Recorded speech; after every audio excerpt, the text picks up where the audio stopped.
loaded pistol and a bulletproof vest. I saw my wife get killed by the drug cartel. I'm not a cop. Businessman.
Good evening, everybody, and welcome to Thursday night Metal Gear speedrunning here on the Nick RP stream. Apologies for the late start today.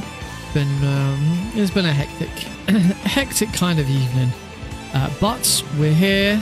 We're ready to go. I'm very, very close to being ready to go. Like, I've just got to tweak one more little thing, and we should be good. There we go. All right, let's get this thing underway.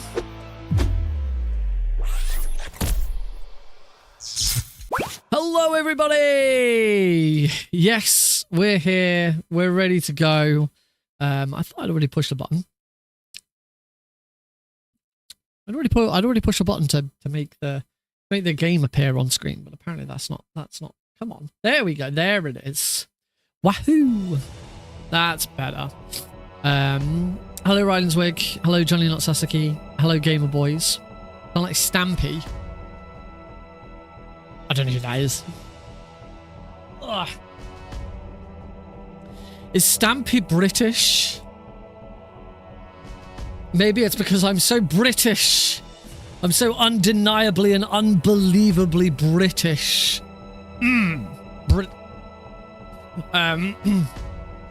Yes, hello. Welcome to the stream. Hope you're all great. I hope you've all had a wonderful couple of days. Anyone watching on YouTube, if you're on YouTube horizontal stream, you may notice that StreamerBot's still doing the thing where it sends 2 chat messages.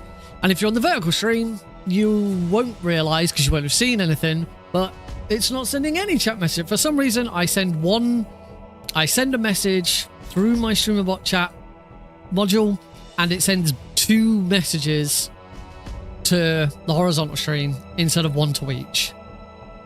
I have no idea why. Nothing's changed. StreamerBot hasn't had an update. I can only assume that something's happened to YouTube's API, and YouTube is now fucking up.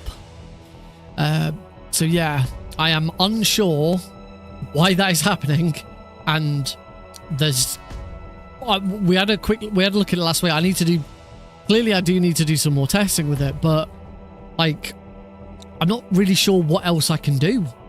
It recognizes both streams. It has both streams up. I have the 2 different chats for both of them. But I don't know why it's I've got 2 separate chat modules for it. Hi, Verties. I've just sent hi, okay, so that has sent. Okay, so if I go into the and hi, Horries. So if I go into their own separate chats, no, apparently I can't send hi, Horries to the. Oh no, that has worked. It's just not showing up on my end. Very strange. So to answer your question, Gamer Boys, I'm going to be playing Metal Gear Solid: The Twin Snakes, the GameCube remake of Metal Gear Solid 1.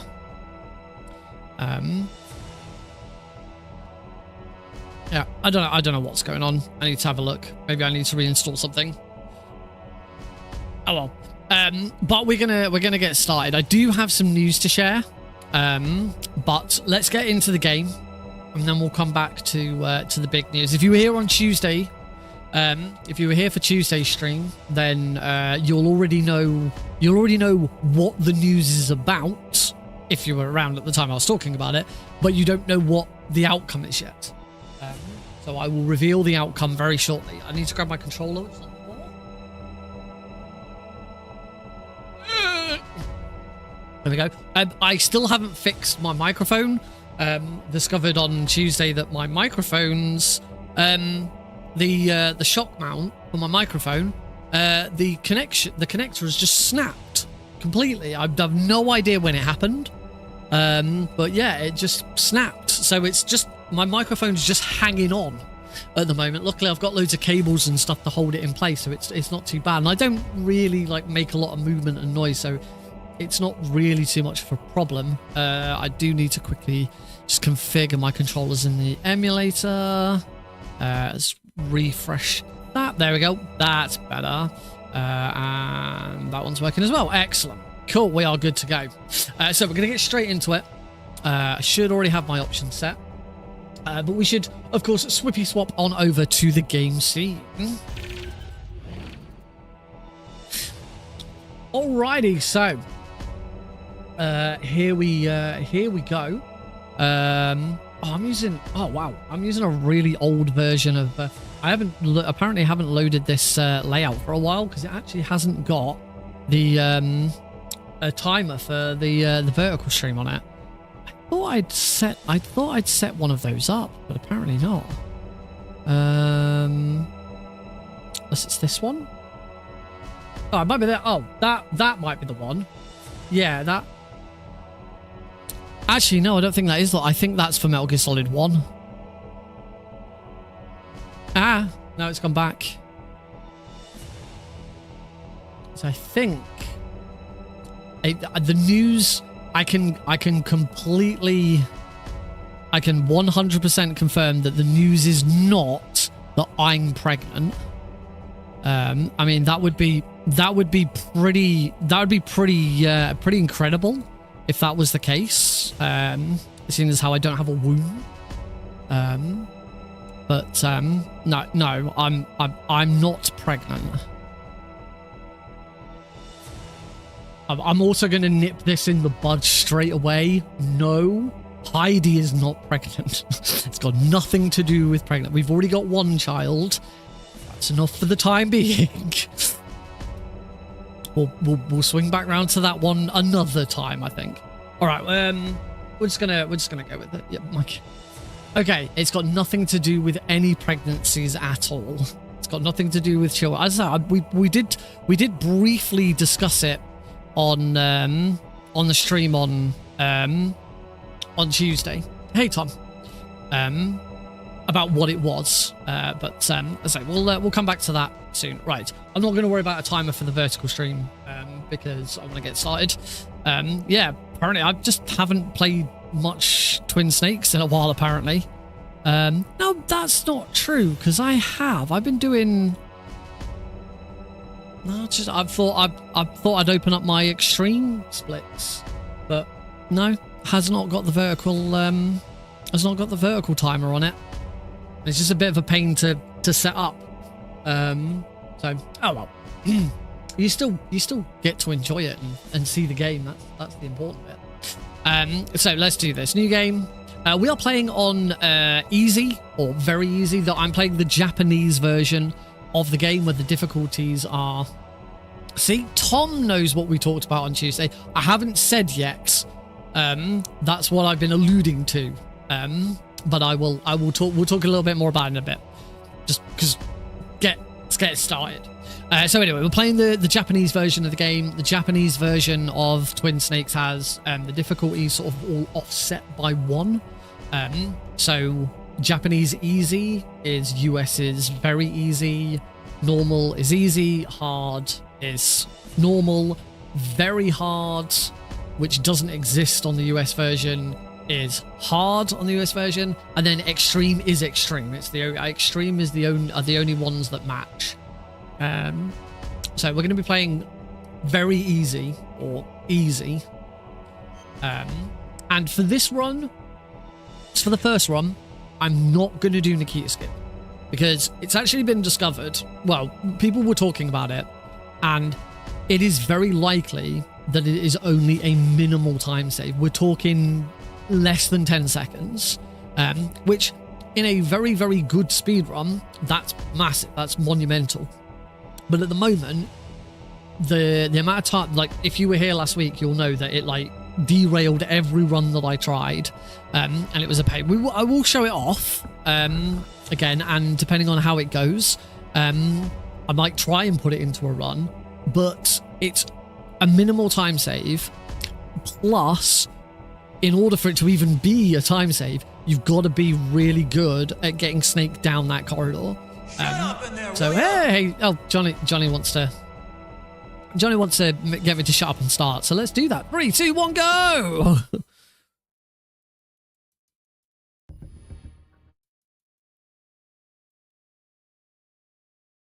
And apparently we don't get to it. We don't get to enjoy.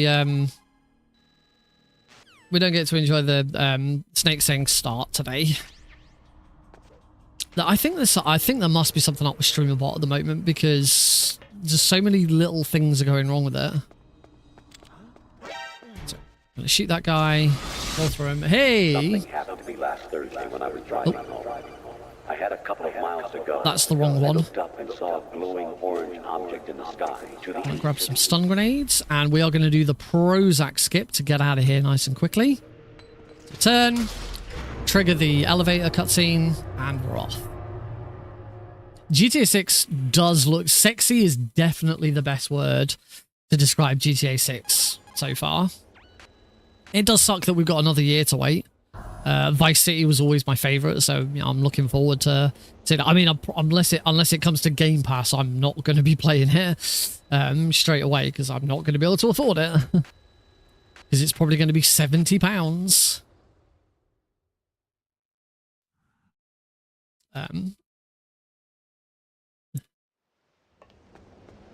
So yeah, that's probably not going to happen for a while yet, but we'll see what happens. Right, I want my M9 back.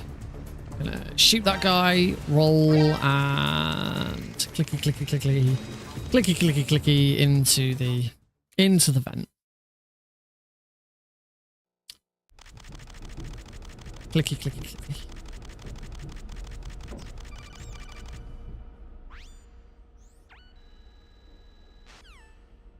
Clicky clicky clicky.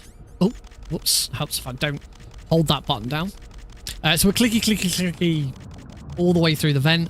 The reason for this is because it resets Snake's crawling animation. Even though we can't see the animation, it does still reset the animation, and it means Snake moves slightly faster through the vents. This is important because by doing so, we're actually going to be able to avoid a guard encounter. Come on. Click, click, click, click, click. I'd say, you know, don't worry, it's almost over, but we've got another vent to go through yet. Let's go over to the elevator. Okay, there's the guard that we managed to get past. Hitting. And down. As you'll see, for non-verties, you'll see that we're already massively ahead of PB, and that is because my very easy PB on emulator. I'm pretty sure this isn't the case for console. I think it's only for emulator where this is the case. Does not include either Prozac skip. This is a skip that was found in 2023.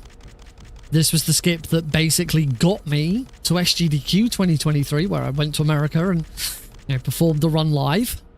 And yeah, my very easy emulator PB, the most popular run for Twin Snakes is very easy. Any percent emulator, very easy. Most popular run on the board. And my run doesn't have it. Because apparently I never went back to very easy and did it. Because the thing with following SGDQ, I kind of pivoted to normal difficulty being the default rather than very easy, because normal is a better difficulty. And I want to use this stun grenade, I think. There we go. That is the second Prozac skip. Gets us out of the prison nice and quickly, so we don't have to hang around waiting for Johnny to get beaten up there. You're welcome, Johnny. Blue metal is the... Oh, that's the wrong gun. Blue metal is a Twin Snakes runner. Has held multiple world records in Twin Snakes.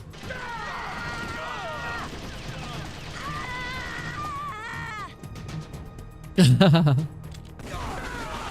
played the specifically played the Japanese version on very easy, because on the Japanese version, guards die in one hit no matter where you hit them.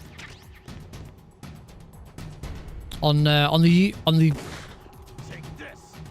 US and EU versions, on very easy, you still have to headshot guards to kill them.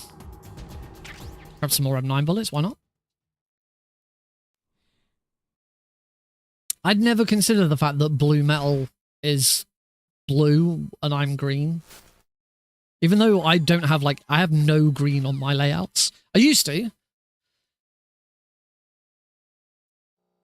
My main color. I think the second iteration of my stream design was green. Green was the primary color.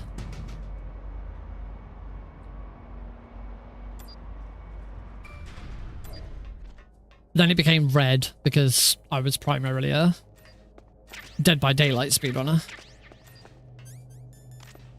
Then it was green and purple. I knew that wasn't quite far over enough. That one is though. So I must get a new another C4 from the bridge later on. It didn't really feel like Joker, but I get where you're coming from. Whoops. I did get shot. I'm making a right meal of this. 1, 2, 3. There we go. That's better.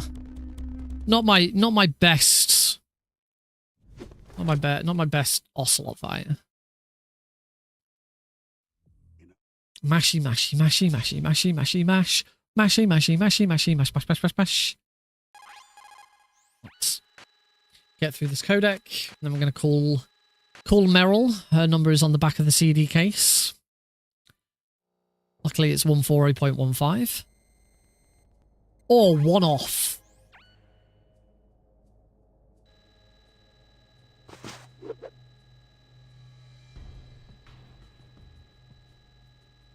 You can tell we're on a good emulator because the background's green. Wait, is it supposed to be green or is it supposed to be... I can never remember. Is the Twin Snakes codec background supposed to be green or blue? Because I can't remember.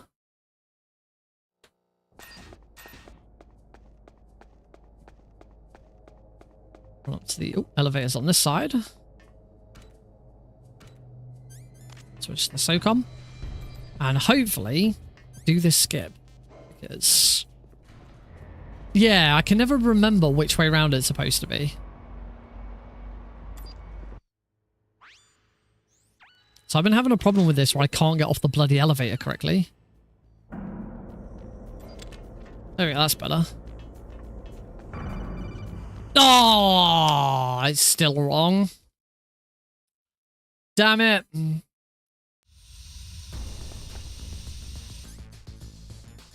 Oh, the only thing I can do, I don't even have the C4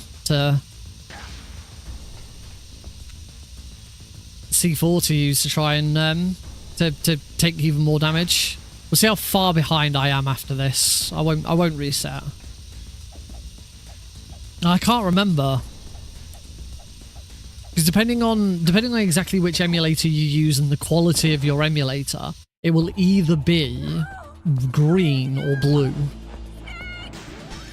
Luckily, the backup for the laser skip is very easy. Once you've restarted, punch 3 times. 1, 2, 3. Run all the way forwards until you get to here. Turn, shoot that one, and you go through. So really, really easy, fast backup. But that's lost me 50 seconds. I'm still ahead. So I'll probably lose that at Hind or Mantis. But we'll keep going for now. So yeah, as soon as we get to a point where I'm like, yeah, okay, we're just gonna go behind them. We'll reset. Tank fights. Well, probably my favorite fight in Twin Snakes. The tank. Because we have a really nice method to make it consistent. It's much better than the fight in MGS1.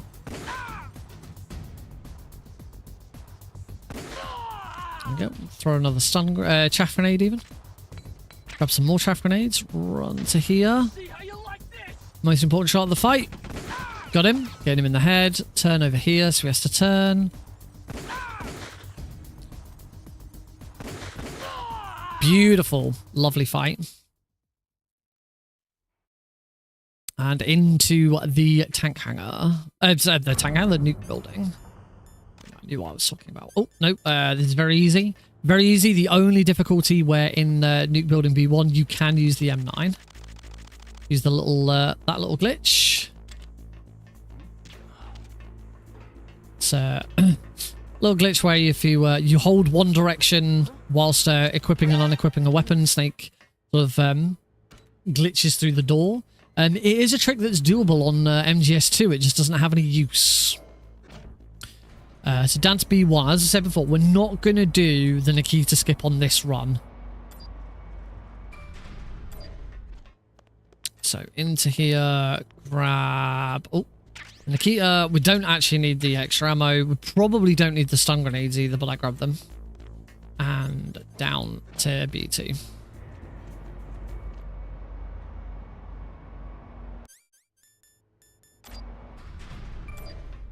Equip that Nikita. We can't do the Nikita skip because I don't have the cardboard box.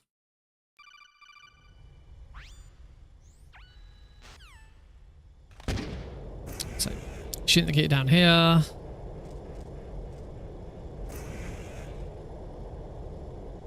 Very easy. There's no gun turrets trying to shoot you.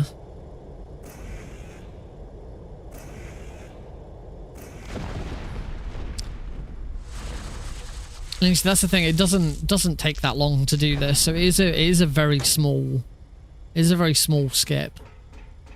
It does save you time grabbing the Nikita, but you lose time. You lose a lot of time elsewhere because you don't have the Nikita. The ninja fight takes slightly longer because you don't have it. Going out of your way to get the cardboard box. Oh.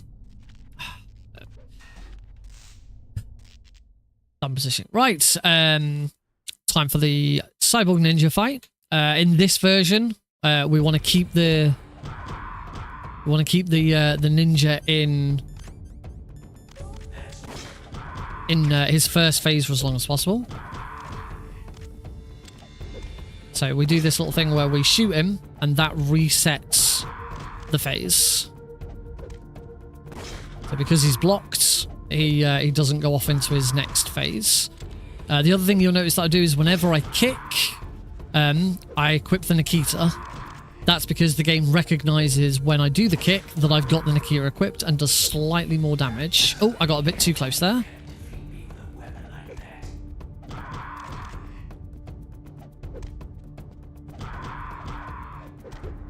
I didn't roll.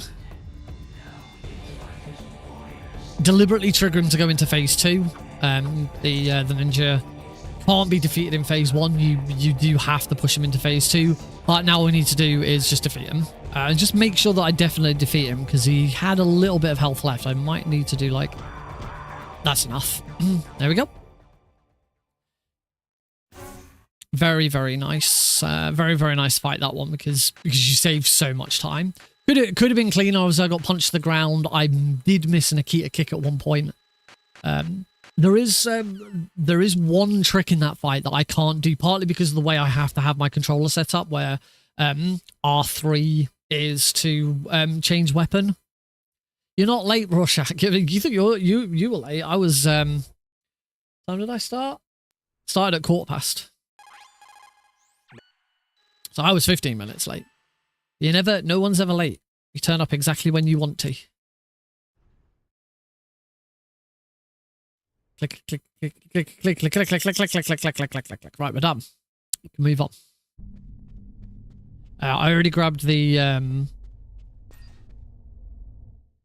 chaff grenades. We don't need to grab those.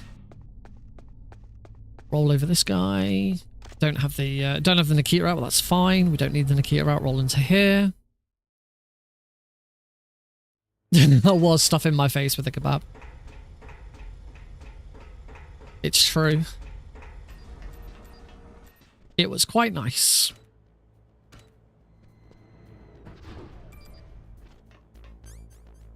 Right, back up to B1.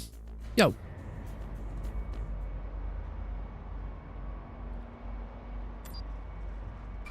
Ping. Oh, remember I didn't hear that. So I actually did this wrong anyway.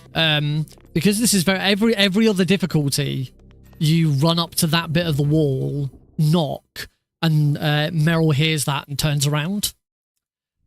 But this time, but on very easy only. I can't remember if you can do it on easy. I'm pretty sure it's only on very easy. You can shoot as you get control of Snake out of the elevator, and she'll hear it and she'll run to the bathroom. Can't do it on other difficulties because the other guard hears it and you get an alert. So I can't remember if you can do that trick on easy.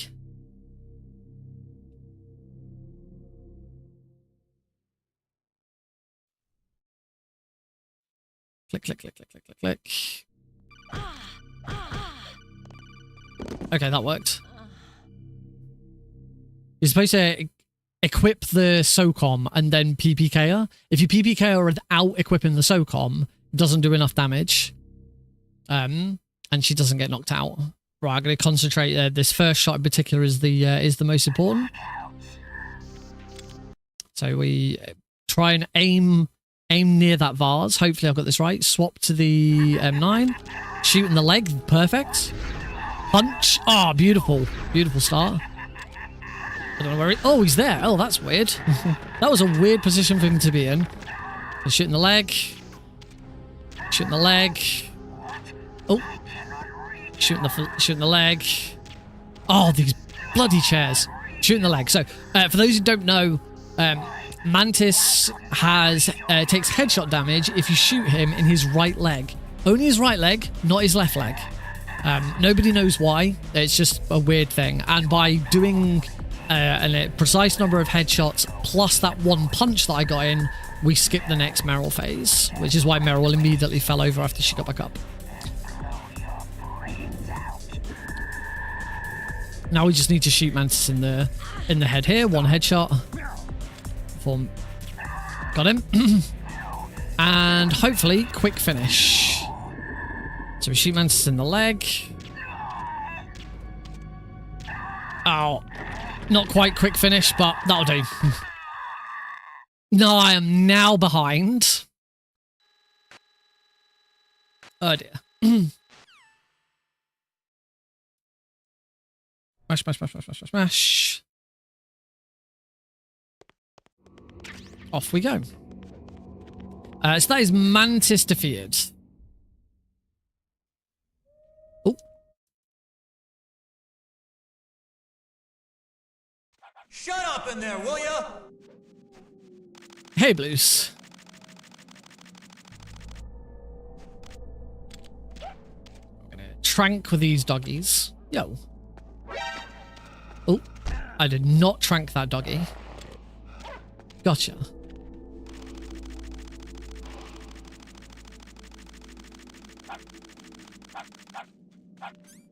Oh. Oh, that was lucky. Snake just changed his aim. That was very fortunate. So in that situation, we skip a bit of dialogue from Meryl there by shooting her, which stopped her from triggering the dialogue, then rolling into her, which again stops her from triggering the dialogue. But because Snake was aiming at the dog, I thought I was going to shoot the dog and trigger the dialogue. Snake changed his aim just at the last second. Really handy. Thank you, Snake. Let's get out of here. Let's go and grab that PSG-1 all the way back to the armory. Am I right? Here we go. Back to the armory. Oh, Snake being a bit slow there. Right, so shoot the dogs. Don't worry, we're not killing the dogs. It's just one shot. Oh dear. That was a bad roll. Quick, get in before the dog gets me. There we go. Alright, off we go. Not looking like a very good run, is it? That laser skips really screwed me over.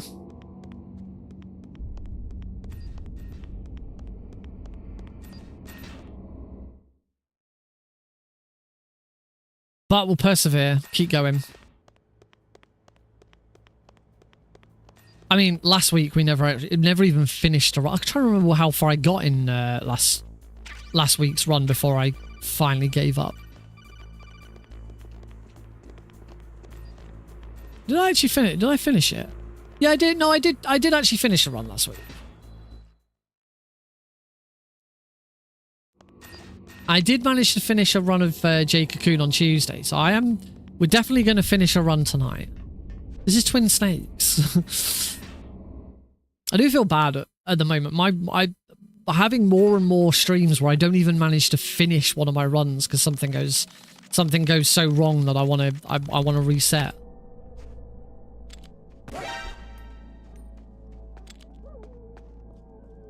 Oh, I was just about to shoot. Oh god, another one. Oh, that was close. Go, go, go, go, go, go, go, go, go. That was unpleasant. Alright, in we go. Time for Sniper Wolf. She's gonna be... Oh, she's already aiming at me, so I'm probably gonna get shot. I don't think that was a headshot. That was.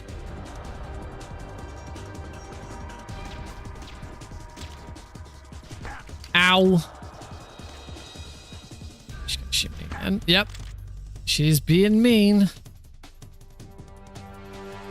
Oh, there we go. Ugh. I've had better. So in that fight, I think it's the same damage on every difficulty. That fight can be done with one body shot and the rest headshots. Like three headshots and one body shot. So that's why it's super important you get headshots in that fight. I didn't get very good RNG with how she was running, but the one time where she did run all the way across, I didn't manage to get a shot as she was running. So yeah. Not great RNG, but more down to my execution than the RNG. In fact, I'd say that was 95% my execution.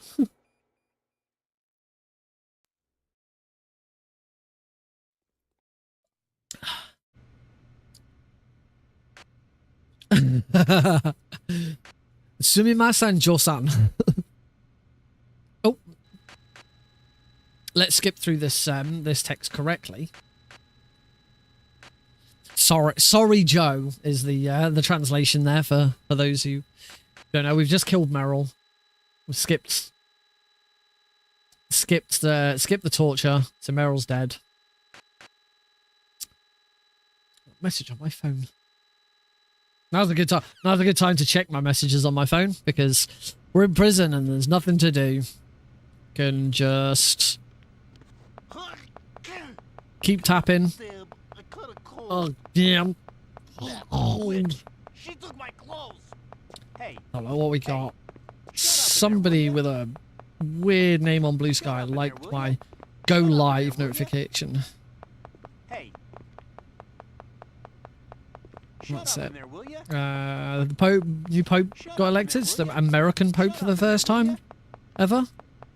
I believe the Pope's from Chicago. I could be wrong. Shut up in there, will ya? Shut up in there, will ya? Hey. Shut up in there, will ya? Shut up in there, will ya? Shut up in there, will ya? Shut up in there, will ya? What else has happened in the news? Apparently the UK and the US have come to a trade deal. Apparently it's not that it's not that good, or it's not that exciting. No, it's what Trump was like bigging it up over the last couple of days, saying that there's going to be some big news and it's great news, and apparently it's the UK trade deal, and apparently it's not that great. It's alright. It's not as good. It's good, but it's not as like great and fantastic news as Trump was making it out to be. At least that's what I've been led to believe. I'm here. Where? But it's so easy to do. And he's such a hateable person. Let's get ready for the another skip for this run. The prison roll. Here, what we're going to do is we're going to attempt to grab Snake's gear and escape prison before the game believes that we've done either of those things. What the hell? Before we can trigger Johnny. So we're going to bump Johnny there. we're going to run to here. Going to bump Johnny again. He's going to do that. I'm going to bump him again. I'm going to roll. Ah, the roll wasn't good. So unfortunately, that has failed. Johnny's going to run off into the bathroom. So all we needed to do was roll into Snake's gear. That would have overlapped this animation of Snake putting his gear on with the animation of Johnny running off to the bathroom. And as a result, we would have been able to escape before the trigger for Johnny going into the bathroom had concluded. That is a story trigger within the game. And that trigger prevents another story trigger from occurring shortly. So we're going to lose a load more times. This is a bad run. This is not a PB run already. I can confirm. But that's why we're doing this tonight. Try and get as many of these very easy runs in, and hopefully one of them will be good. I don't know why I've ran over here. That wasn't necessary.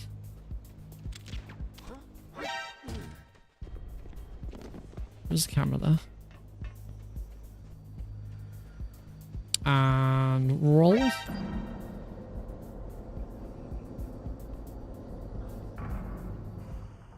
Yeah, Bob Marley. Sorry, Heidi's marking some of her students' work, and one of them is like a collage about Bob Marley. What is going on? My bloody square button won't hold.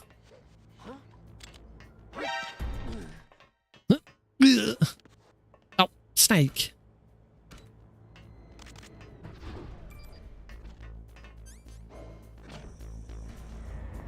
Ba, ba, ba, ba, ba, ba. 900 more billion dollars. More billion.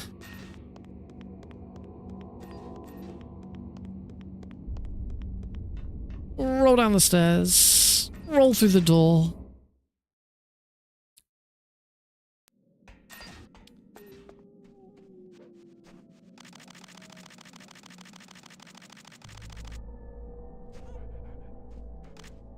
Past the wolves.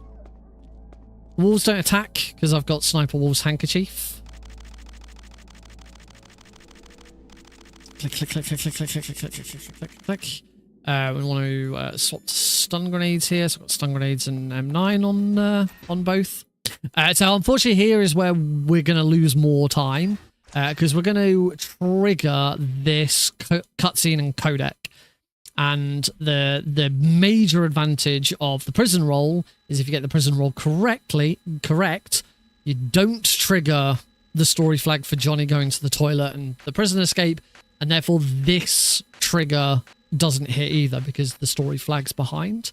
So it loses about 40 seconds by not hitting that. Because not only have you might think 40 seconds to get out there. The split isn't going to take place until we've changed disc as well. Get ready on that change disc button. There we go.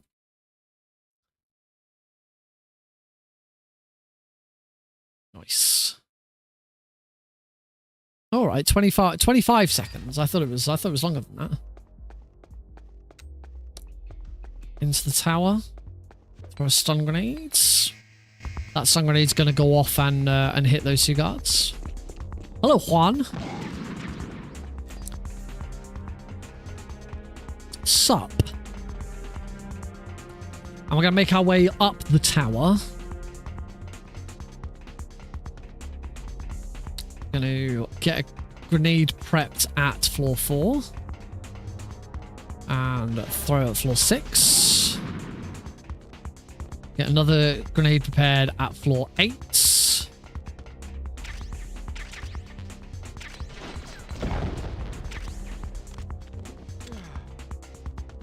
Get my M9 ready. Ow. Shoot that guy. Think I prepared that the wrong floor. I should have prepared that one floor earlier. One floor later. Floor 16. Next stun grenade. Do that here. Oh, I still got shot. And one more stun grenade at floor 23. That's floor 21. Floor 22. And here comes floor 23. Throw. Should have taken that guy out. And we're done. Just gonna run all the way up and round. Down here. Over here. No guards chasing. Beautiful. Into comms tower. Top of comms tower. That's hard for me to say. Communication tower A. A little over a minute behind. Oh, great. Mash, mash, mash, mash, mash, mash, mash, mash. Roll, swatch the rope. Mash, mash, mash, mash, mash. Tom Tower. I did say Tom Tower in the middle of all of that. Good old Tom Tower. Bum, bum. Let's give it up for my good old friend Tom. This is his tower now.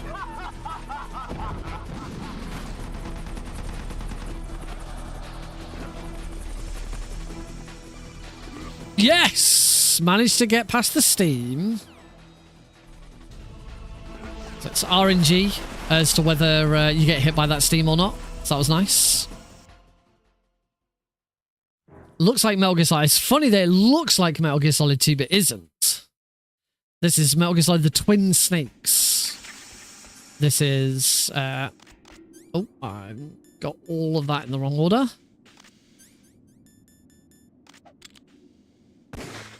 Oh, missed. There we go. Headshot. So this is the Twin Snakes, which is a remake of Metal Gear Solid 1 in the Metal Gear Solid 2 engine. This was released exclusively for the GameCube back in the day. 2001. I want to say it's either 2001 or 2003, I'm pretty sure. I'm also pretty sure if I'm wrong, someone's going to correct me. Roll into here. This is the shit version of MGS1. Wow. Oh, yeah, see, 2004. Told you. Two people would correct me. No, that's fair. 2004. Substance was No, Metal Gear Solid 2 was 2001.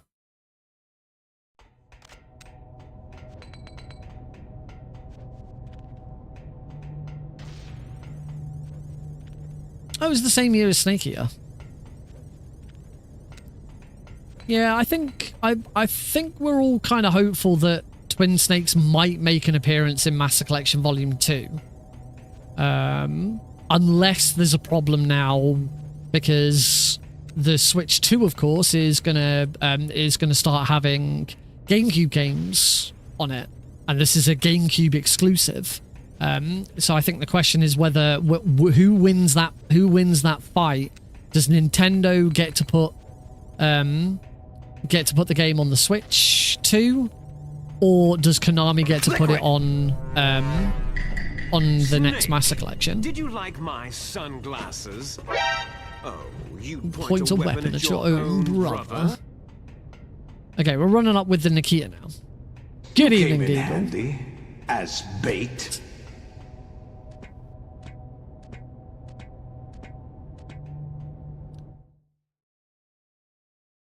I cannot tell you why you have 1 minute of lag. There is precedent for it.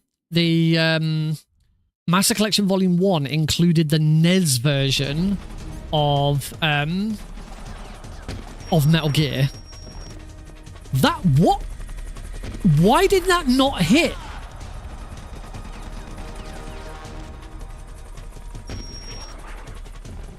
Makes... What is on the Switch 2 makes absolutely no difference to me whatsoever.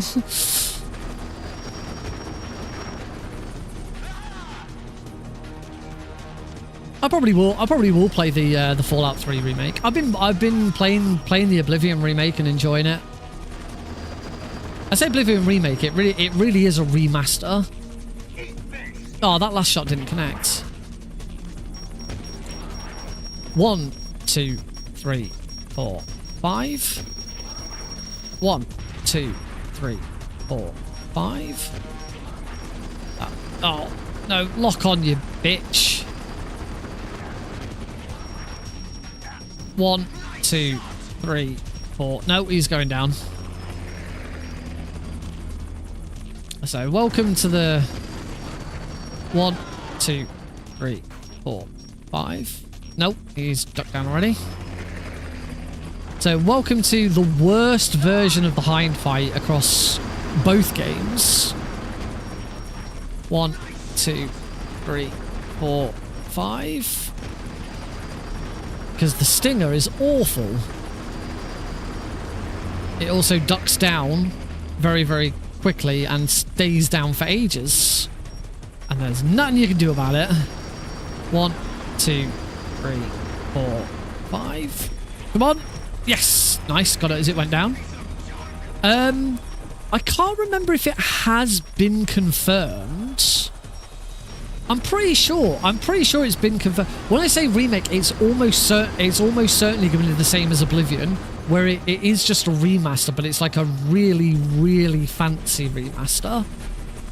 Because Oblivion's kind of weird, because the way I've always seen it, and I know a lot of people sort of agree, is there's two different terms that get used. There is remake and remaster.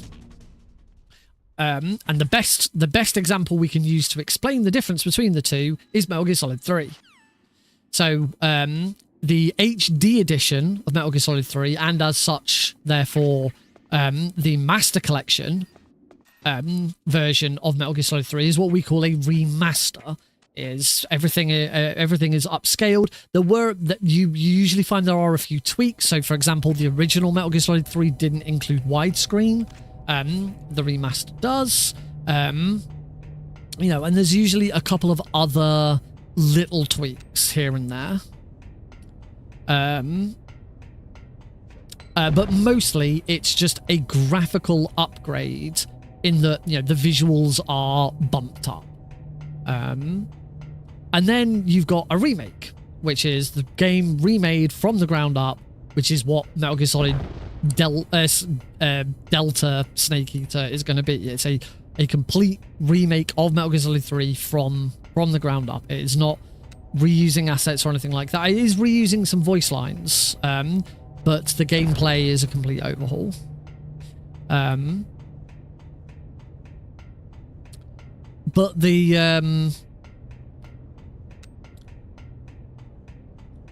But the difference with Oblivion's kind of weird because it's kind of half and half. It is still technically a remaster because it's just a graphical. It's mostly a graphical update. There's a few little tweaks to like menus and other things like that, but the gameplay is actually the same. It's still built with the same code. It's just a graphical change. I haven't done my items yet, so we'll do that. Snake. There we go.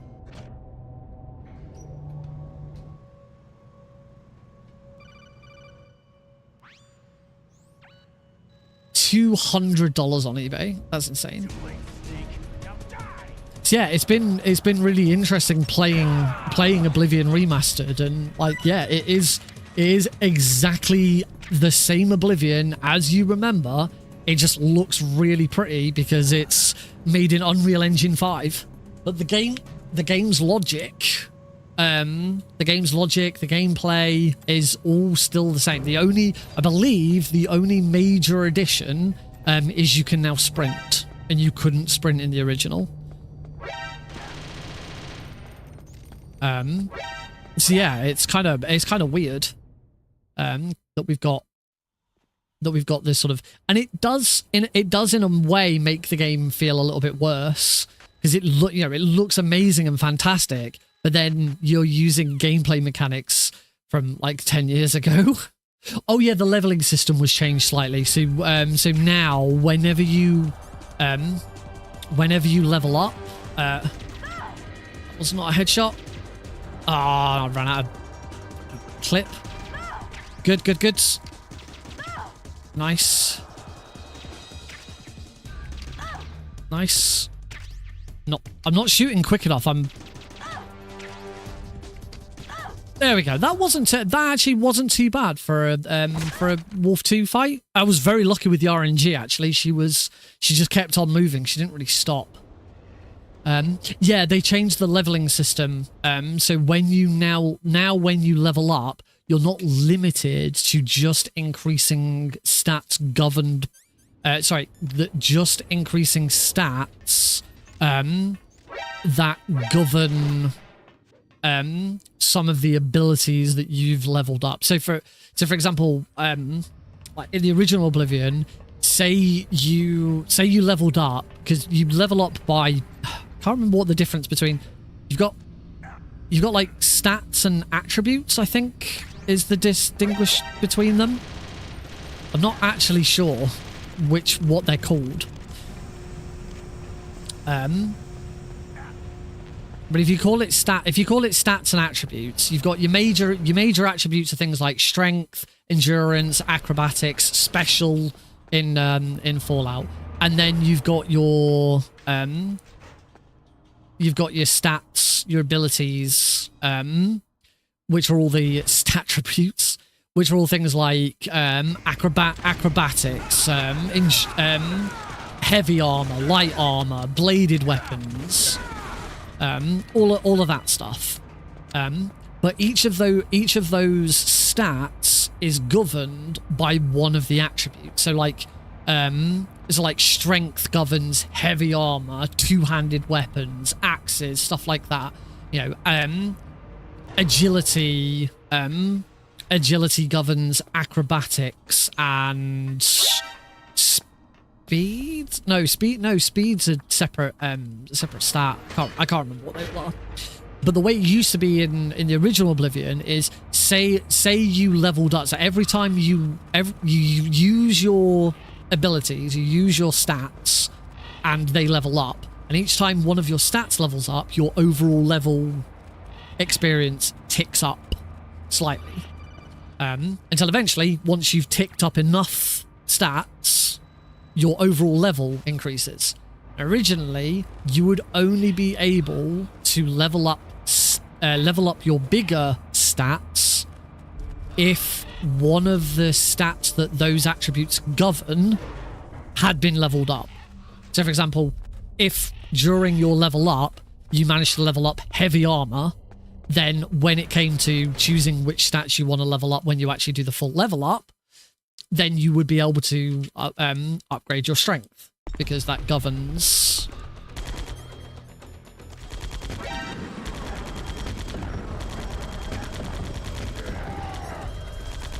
Because strength governs heavy armor.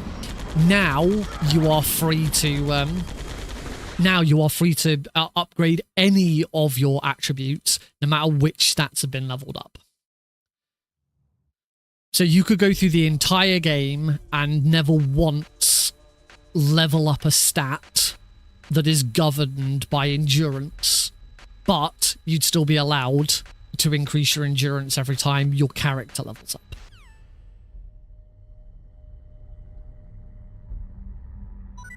It's an RPG. It has a confusing leveling system. They all do. It's how they work.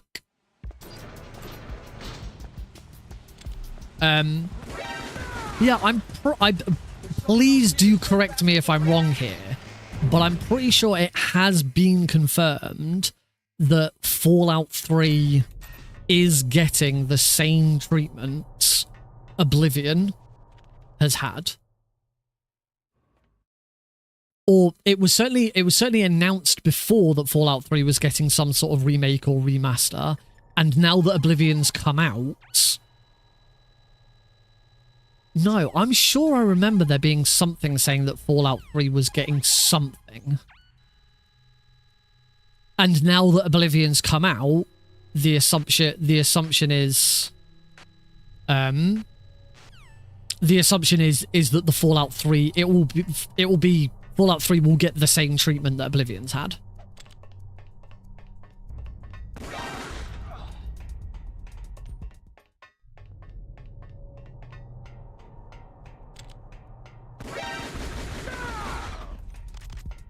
Oh, I think I've still got my stinger. Confirmed by leak. There we go. I think it's certainly safe to say if there is ever going to be some sort of Fallout 3 remake, we can probably... I think it's probably safe to assume it's going to be in the same ballpark as what we've had from Oblivion.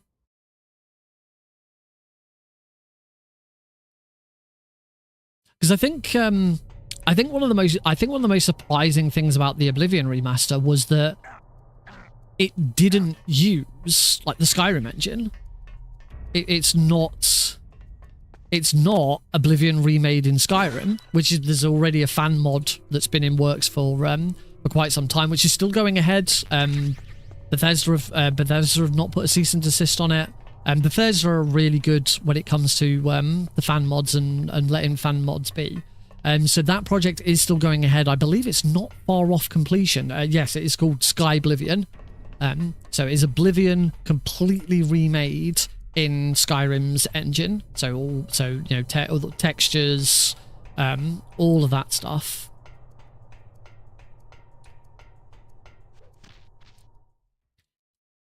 So I think I thought I'd already whoops. Here, I thought I'd already shot that. I think what's surprising.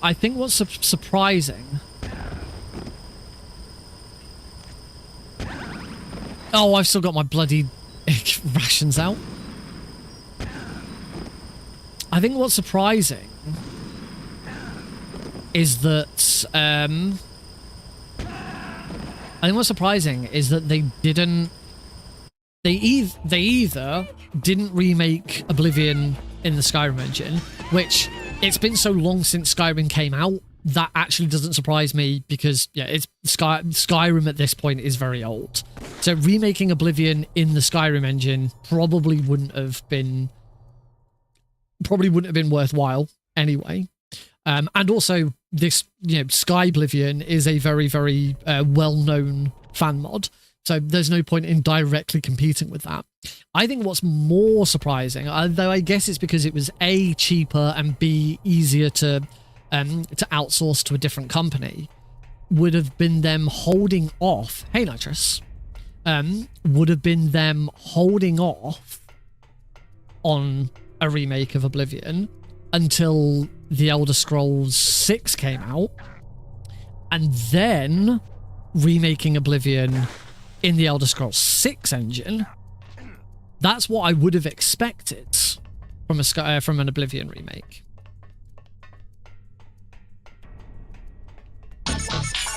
Wahey! Bum bum bum bum bum bum bum bum bum bum. Ow! Whoa! A message from Nitrous Oxide 123, who has just gifted 20 subs. Bloody hell! Nitrous Oxide 123 is gifting 20 tier 1 subs to Nickream's community. They've gifted a total of 70 in the channel. Thanks Nitrous Oxide 123. If you got a gift sub, be sure to thank them. 20? You know what that means? We've now got this playing 20 times in a row.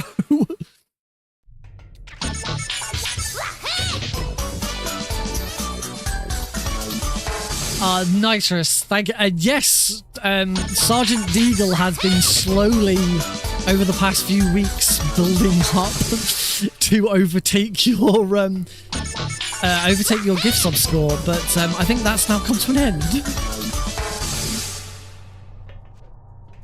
But right, bum bum bum bum bum bum bum bum bum bum.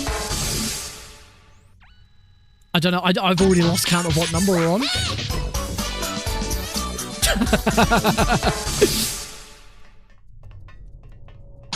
Jesus, 20 though. That's insane. Thank you, dudes. Yeah, like the chatbot said, if you got one, please go say thank you. Hype train is at level 6, folks. I really should try and set up some sort of alert for hype trains, because we do now get them. But because of Deagle and now oh my god, Deagle's now gifted a load as well. Oh my god.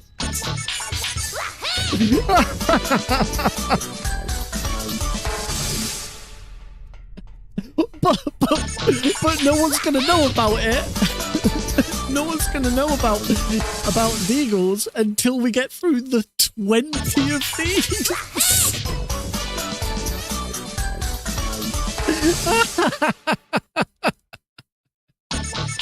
We're still going.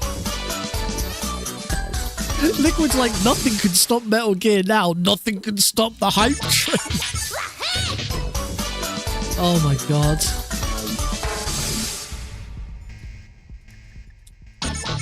Still going with nitruses. Hope you all like Klonoa. Well, hey.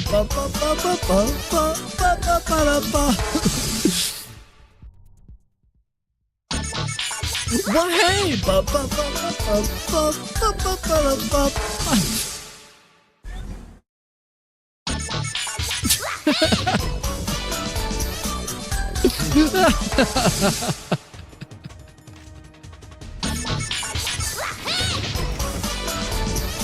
Alright, I'm gonna try and concentrate on this fight a little bit. Very, very difficult. You're pretty good. Oh, there's a you're pretty good from Rorschach. Right, now here's Deagle. Now for a real... A message from SGT Deagle, who has just gifted 5 subs. SGT Deagle is gifting 5 tier 1 subs to Nick Green's community. They've gifted a total of 70 in the channel. Thanks, SGT Deagle. Oh my god. If you got a gift sub, be sure to thank them.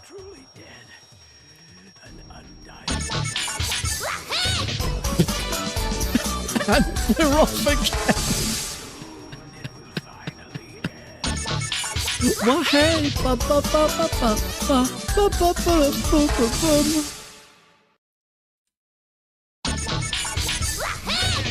1, 2, 3, 4, 5.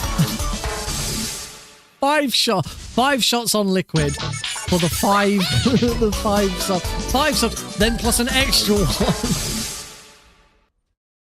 It sounds like a you problem. Oh my god. This is amazing. Fox's epics. No! In front of you, I can finally die. Oh dear. Well, both of you, thank you so much for your generosity. That was an incredible 5 minutes. We are on a level 6 hype train. And I think it's probably safe to think that the channel is probably on its highest sub count ever at this point. But it is now over.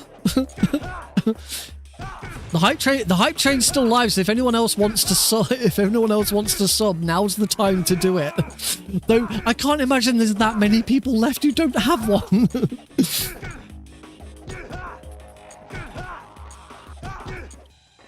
Gotta say, for a Liquid fight that didn't include a lottery roll, that was really good. That was actually a really good Liquid fight. Also, I completely lost track of like what's happened in this run and where we're at. We're over 2.5 minutes behind, and I've had no idea about that for a good 10 minutes. I'll take the wheel. Uh-oh. A message from SGT Deagle. Time to get a bigger audience. Time to get a bigger audience. We are closing in on 1,200 Twitch followers. I'd tell you what my YouTube follower account is, but YouTube's is awkward. Climb in. Let's go.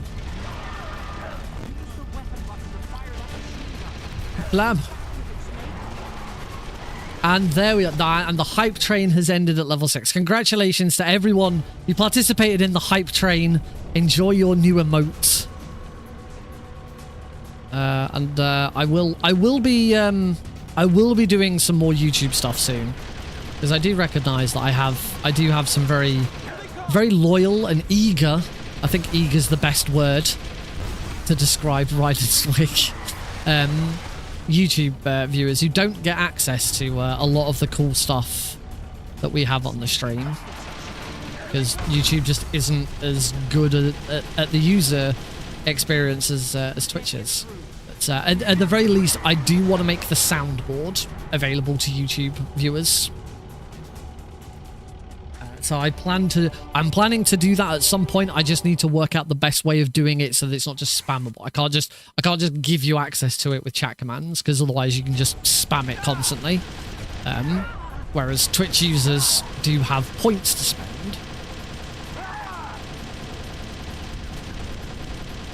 Maybe eventually YouTube will have its own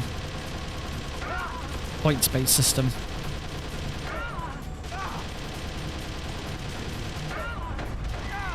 Yeah. I know there are some tutorials. I know there's some tutorials on YouTube on how to make your own point systems. I think Nutty's done one. I'd have thought Andy Lippy's probably done one before. Gale's probably done one. That's the end of the run. That was actually a pretty good liquid escape as well. Really strong finish. Shame about, that big middle red area. Also would have been nice if any of my if like my lights had changed color and stuff for like the different bits, but that didn't happen either. All right, I'm gonna mute the audio. We don't actually have to watch the credits because it's not a PB, and also we can skip through the credits because it's emulator. But we'll use this opportunity to take a short reprise. We're not going to a break, although I probably could do with the loo. But we'll take just a short reprise just for a moment. Ooh-wee. Well, that was a very, very mad end to the run. Like I said, actually some really good splits in the towards the end of all that. As I said, the liquid fight and liquid escape were both really good. Oh, hello, and Eli's here as well. It's truly a party. Eli's here as well. It's truly a party. Yeah, if you did get a sub from either Sergeant Eagle or Nitrous Oxide, please give them a huge thank you. A huge thank you to both of you from me. As I say, we are like at an amazing sub count right now as a result. But with that, Sergeant Eagle has immediately retaken the lead on 71 gift subs on the channel, which is insane. Heidi's still catching her breath from listening to Klonoa over and over and over again. Oh, hey, Meryl. Oh, we're good. It's been a mad few minutes. It's been pretty intense, but really fun. I'm still quite out of practice on Twin Snakes though. Although most of that time loss comes from the 2 deaths that I had. Yeah, 2 deaths. So one was, well, no, there's three major moments of time loss in that run. And that was the laser skip went wrong, the prison roll went wrong, and I forgot to shoot the camera before putting the first PAL key in. So I died there as well. So losing quite a few chunks of time there is where most of that came from, which, considering I already know that there's a 1.5 minute time save in there just from not having the Prozac skip in it, is kind of insane.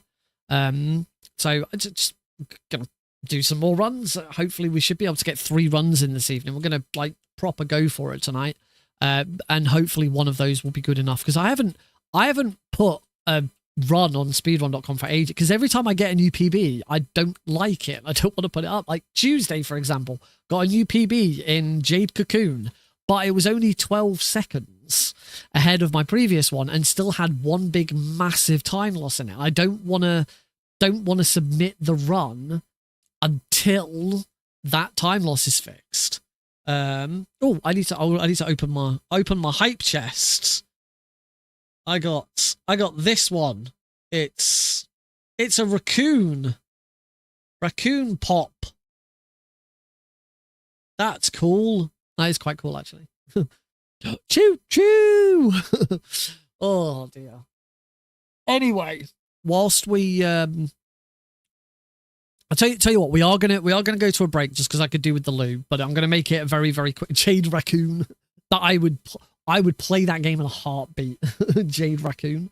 We are gonna take a break, but it will be very, very short. It will be as long as it takes to play the ads, just so that I can go for a pee. And hopefully by that time we should be closer towards the end of the credits. So I'll see you all in just a couple of minutes.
Alrighty folks, welcome back to Thursday Night Metal Gear Speedrunning here on the Nick RP stream.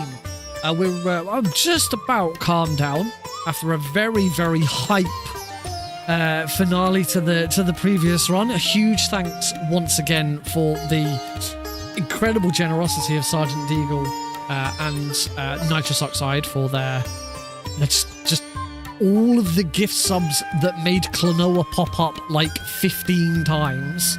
I think it was, or 17 times. Oh yeah, because it also includes the fact that they gift sub. Amazing. Just amazing. Thank you so much. The generosity and support is most welcomed. But yeah, let's get back into it. But first, it's news time.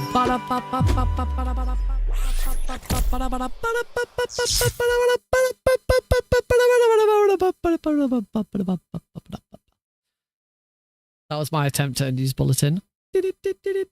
Hello, welcome to Nick RP Green News, all the news that's fit to make you say news. I don't know why I stole that bit from Fuck Konami News from Stephanie Sterling, but I did. I stole, just outright stole that because it was the first thing that came to my head when I started saying the sentence. I miss Fuck Konami. Steph, if you're watching, which I know you're not and you never will, bring back Fuck Konami News. We haven't had a Fuck Konami News in ages. I love Fuck Konami News. All the news that's fit to make you say, fuck Konami. Because Konami is Konami and Konami is the worst. Again, all of those phrases come from Stephanie Sterling, not me.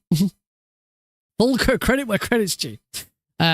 Yes, I do have a couple of bits of news for you. First of all, we'll get the lesser interesting, more boring news. Speedrun Tools UK. Todd, if you are here, listen, I hate you.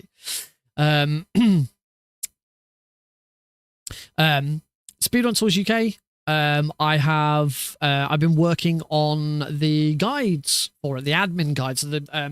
The volunteer guides were originally written. I mean, the volunteer guides were originally written back when I was doing stuff for MGSR. Originally, I wrote them for MGSR. Then I adapted them for Pixel Perfect. Then I adapted them for Speedrun Tools UK. So they're already written, but they do need some further updating. But I've been working on the actual admin guide. So, someone taking the package and actually using the package as opposed to just being a volunteer for a marathon that's using it. All of the config files are now done. All of the asset folder guides are now done, including the graphics variable file. I've today started. I've put some placeholders in place for the dashboard panel guides and another. And the graphics guide. So those are way off, but yeah, the config file guides were really important because it's like one of the first things that anyone taking the package needs to do. They need to go through all the config files and like do all the settings that they need to do. So like the name of their marathon goes here, and the time that they start goes here, and the currency they're going to use goes here, and the time format goes here, and what do they want in this, and should you touch this or should you touch that, and all of that. So that bit's all now done. Say the assets folder where you upload all of your marathon logo and your game pictures and all of that stuff. Guides are now all done for that. So anyone, I've got I'm working with two different live marathons in the US at the moment. They're both towards I think one's the back end of May and one's towards the start of June. But they're both live events. They're not going to be streamed. They'll just be recordings put onto YouTube afterwards. So I'm working with them two at the moment. They have beta builds of the package in its current state, and they're working with those at the moment. So I'm sort of giving them advice and updating the guides ready for them. So work on the actual package has kind of stalled a little bit whilst I focus on the guide, so that they're a bit more set up. But I do have some more stuff that I want to go back into and do with the package itself. The main one that still needs to be done, and I kind of do want to make sure it's done before it goes into a public release, is being able to add delays to either player. If you're doing a race, being able to add a stream delay, so that you can get the two to sync up within Node CG. It's really easy to do in OBS. Just add a filter, increase it, go into your audio properties, add a delay to the audio as well. But I don't want it. I don't want people to have to do it in OBS. The whole point of the Node.cg package is anyone can do it in Node.cg, because then you can just share Node.cg with everyone. You don't have to share OBS with everyone. So that's the next thing I need to delve into. It's going to be a bit complicated. It'll be the first time I've built from scratch any part of the bundle that directly controls OBS. Everything that I've done previously that's controlled OBS has been someone else has developed it first. I've just tweaked it for the needs that I've needed. So this will be the first time I'm building one from scratch. But I do now have plenty of experience building stuff from scratch, because I've built a load of panels and stuff from scratch.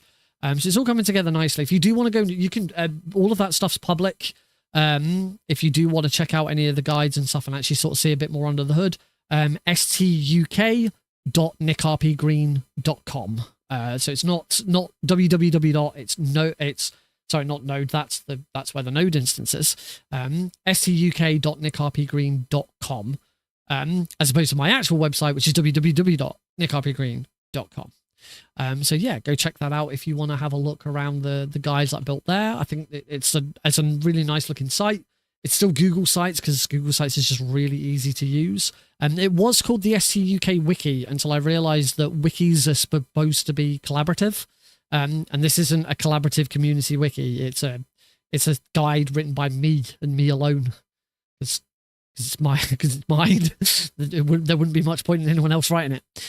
So yeah, it's just called, it's called Dot. I think it's called the STUK Docs. So yeah, go check that out if that's something you're interested in. But the bigger news, the more important news, which I said I would share today, following Tuesday. So if you were here on Tuesday's stream, I talked about an opportunity that I got given at work. I've got two opportunities that I'm waiting on feedback for with work. A little while ago, my line manager told me that she was leaving. I had a meeting with my director. He sort of asked me what are my aspirations and what do I see happening, what would I like to see happen, what would I want to do, and basically my pitch to the director was me and my line manager were just a two-person team. She line manages me, but she looks after the events, I look after communications. I said from my perspective, the easiest way forwards would be to hire someone new to manage the events, but swap the line manager role over to me. So I line manage the new person coming in and I still handle comms, but I also take some of the other responsibilities away that weren't directly events stuff. I'm still waiting on a response to that. This was going on nearly a month ago when I gave him the pitch. Unfortunately, both him and my line manager are in South Korea right now. Heidi? South Korea. Which one's the good one or which one's the bad one? South Korea? No, North Korea is the bad one. North Korea is the bad one, so they're in South Korea. Yeah, they're on a study tour, like visiting shops in South Korea and China at the moment, which is amazing. I wish as much as I'd love to go, I'm nowhere near important enough to warrant that kind of trip. So yeah, on that side of things, I'm probably not going to hear until next week at the earliest. But I have no idea if a decision's already been made. Nothing has been communicated to me. But we'll see. But on the other side of things, something I do actually have news on and can share. So another opportunity came up called the Future Leaders Program. So this is a program that the company I work for, and as a disclosure as I always do, I don't say the name of the company that I work for on stream because I like to keep some level of separation between those two things. I'll talk about my past employers with no problem. I've worked for Thornton's, I've worked for The Entertainer, I've worked for Pieroth Wines, I've worked for Ratcliffe and Bibby Solicitors, I've worked for We Share Education in China. Not in China. I mean, the company's in China. I worked for a Chinese company. But I worked in the UK and it was all online. And also it was like really, really part-time gig work between jobs. It was helping Chinese kids with their English. It was an interesting job. But it didn't. It was like, it was like an hour or two a day. I've never worked for Santa. I've dressed up as Santa a couple of times, but I've never worked for Santa.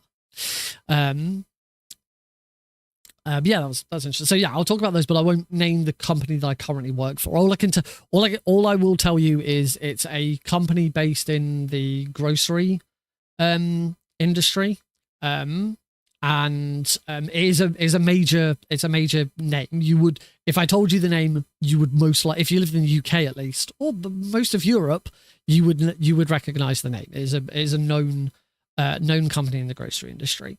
So the international company, the international sort of brand, I work for the UK branch of this company, but the international company, you're on the right lines, that kind of area. The international company holds this program every year called the Future Leaders Program, which is a series of workshops and lectures, seminars, stuff like that, for what they see as future leaders, people who have the potential to one day go higher up within their own respective companies, and eventually lead and want to move up in their careers. Our central office gets to send 2 delegates every year to attend. And this year I finally decided was the right time to apply for it, particularly as I'm hoping that I'm going to get this promotion. If I get this promotion and they then send me to this program, the training that I'll get from the program would be ideal as I step into a line manager role for the first time. So you can keep going, Rydenswig. I can tell you you're on the right lines, but I'm not going to tell you whether or not you've actually already said it. But you're in the right. You're definitely in the right area. So I applied. As I say, I've been working for the company now for 3 years, and this is the first year that it actually made sense to apply. First year, I'd only just started, didn't seem right to apply.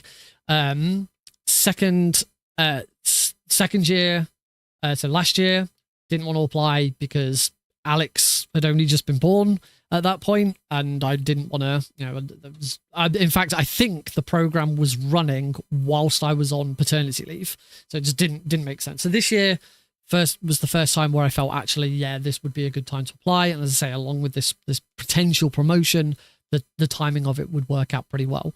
For those who were here on Tuesday's stream, you'll know that that evening I got home late because I did my presentation in the evening. So I talked about why I want to go, what I would benefit from it, what the company would benefit from me going, and all of that stuff. It was a really good presentation. I really enjoyed it, and the feedback that I got at the time was really good. I was told at the time that I would find out on Wednesday, so yesterday, whether or not I'd got in. I said during the stream that whether I learn, whatever happens when I learn, I won't post anything online. I won't say anything on Blue Sky. I won't say anything on Discord, because I will keep it to myself and let people know tonight on tonight's stream. So that's what we're building up to. So the big question is, did I get in? Heidi is immediately chirped up with no. But you'd be glad to know that Heidi is incorrect, because I did get in. There were eight people who applied for it. Could only send 2, and I am indeed one of the 2 that got chosen. So the final weekend of June, that's 22nd to the 28th of June, I will be flying off to Bali in Bari, not Bali, Bari. I keep getting it mixed up. Bari in Italy, which is sort of on the southwest coast of southeast coast of Italy. And the feedback that I had was, they really enjoyed my presentation. They can see me, doing well in the company, and this, that I'm really going to get something out of the experience. So yeah, I'm really pleased. Heidi and I have already been celebrating. You actually can't see it on the stream because the twin snakes bit here just cuts it out. But we had already been drinking brut. I would say champagne, but it wasn't champagne. It was brut. In fact, I think we still got more. Yeah, there's still more left, so I might go and have another glass. But yeah, I can't wait. I've never been to Italy, so that's another place to tick off on my list of places that I haven't been. Unfortunately, I can't scratch it off on the map. Heidi and I have got one of them scratch card maps where you scratch off on the map where you've been, and it sort of colors it in. Because we decided that we were just going to scratch it off at anywhere that either of us been. We didn't both need to have gone there. So Italy's already scratched off because Heidi went to Italy on holiday as a child. So I don't get to scratch Italy off because it's already scratched off. But yeah, I've never been to Italy. So I'm looking forward to that. I've never traveled internationally for business. The closest I've ever gotten to traveling internationally for business would be when I went to America for SGDQ. If I can claim, because I earn money from Twitch, can I claim this is my business? So that was a business expense. No, that doesn't count. That was a holiday with benefits. So yeah, first time I'm ever traveling abroad for business. My first time to Italy, and yeah, it's amazing. As I say, I don't yet know what's going to happen with this potential promotion. My hope is that because of I presented to 3 people. I don't know if any more people were involved in the decision, or whether just those 3 people were the ones who made the decision. And of those people, 2 of them, one was another director, and one was the head of HR. So if I am getting this promote, if it's already been decided internally, it's just the news hasn't been shared yet, because as I say, my director's in Asia at the moment, so it just hasn't been shared. The head of HR pretty much has to know, because they have to know what happens with promotions and stuff like that, and the other director would probably know, because the directors would share that information with each other anyway. So part of me kind of hopes that decision's already been made, that I am going to get this promotion, I am going to become a line manager, and as a result of that, they've gone, oh, here's one more reason why Nick should be going on this, because he's about to become a line manager, and this would be absolutely fantastic training for that. So I'm kind of hoping that's going to be the case, but obviously I don't know. As soon as I do know, the very next stream after I find out, I will let everyone know. Again, I won't spoil it on Blue Sky or Discord. I'll hold on to it on the stream. But yeah, really, really exciting news. I'm really, really pleased, really proud of myself, to be honest. Historically, I have not had much luck when it has come to my career. We're not doing shots. And yes, I get to dump Heidi with Alex for a while. Heidi has to look after Alex for a week all on her own. Thank you for lurking, Cosmic. Yeah, when it's come to my career in the past, I have not had much luck. The most amount of luck I've had in my career has either been getting a job in the first place, or within a year of working at the Entertainers head office as a customer service agent, I moted. Wasn't a promotion, it was a side move over from the customer service team to the retail operations team, which, you know, I was then there for 5 years and went nowhere. Yeah, my pay did increase, but it kind of increased as along with most other people's. And then I got turned over for several opportunities. When I used to work for the Entertainer in one of their stores, I applied for like 4 different jobs within other stores. I applied for head office at one point to be part of their merchandising team that went around the country doing new stores and stuff like that. I didn't get that. I didn't get any of the other opportunities. There was an opportunity to become a trainee assistant manager in one of our other stores, and it's almost seemed like a sure thing that I was going to get it. The area manager that I was talking to a lot about it, they seemed very sure that I was going to get it. It was ideal for me, but it fell through because in another store, the manager and area manager had been having an affair together. It had all blown up and got really ugly, and they needed to move the area manager out of that store. So they moved her to the store that I was applying to be a trainee assistant manager for, and dropped the trainee assistant manager role because they now had a new at least that's what one person told me. That none of that was official. I got told that by some third from another employee at another store. So I've always taken it with a pinch of salt, but it sounds plausible. Like, why would anyone make that up? I don't know why anyone would make that story up. So yeah, they'd been knobbing and needed to move her somewhere else. So I lost out because they couldn't keep it in their pants, basically. So yeah, throughout my entire career at the Entertainer, I just felt like, well, I always felt like my career was going nowhere. So now to, only my third year in at my current company, I've had a very credible opportunity to become a manager, something I did apply to become whilst I was at the Entertainer, and they didn't pick me, and that's ultimately why I left. And also I get to go to Italy for this amazing program, which is going to be, I can't wait. It's going to be awesome. Oh, what would also be awesome is to get that new PB that we're after. So let's try and get that done. We need to quickly close this down, reopen it. Hopefully that's going to reopen and show up straight away. No, come on. There we go. There it is. Save those splits. Let's get this PB. I have a notification on Twitch. Oh.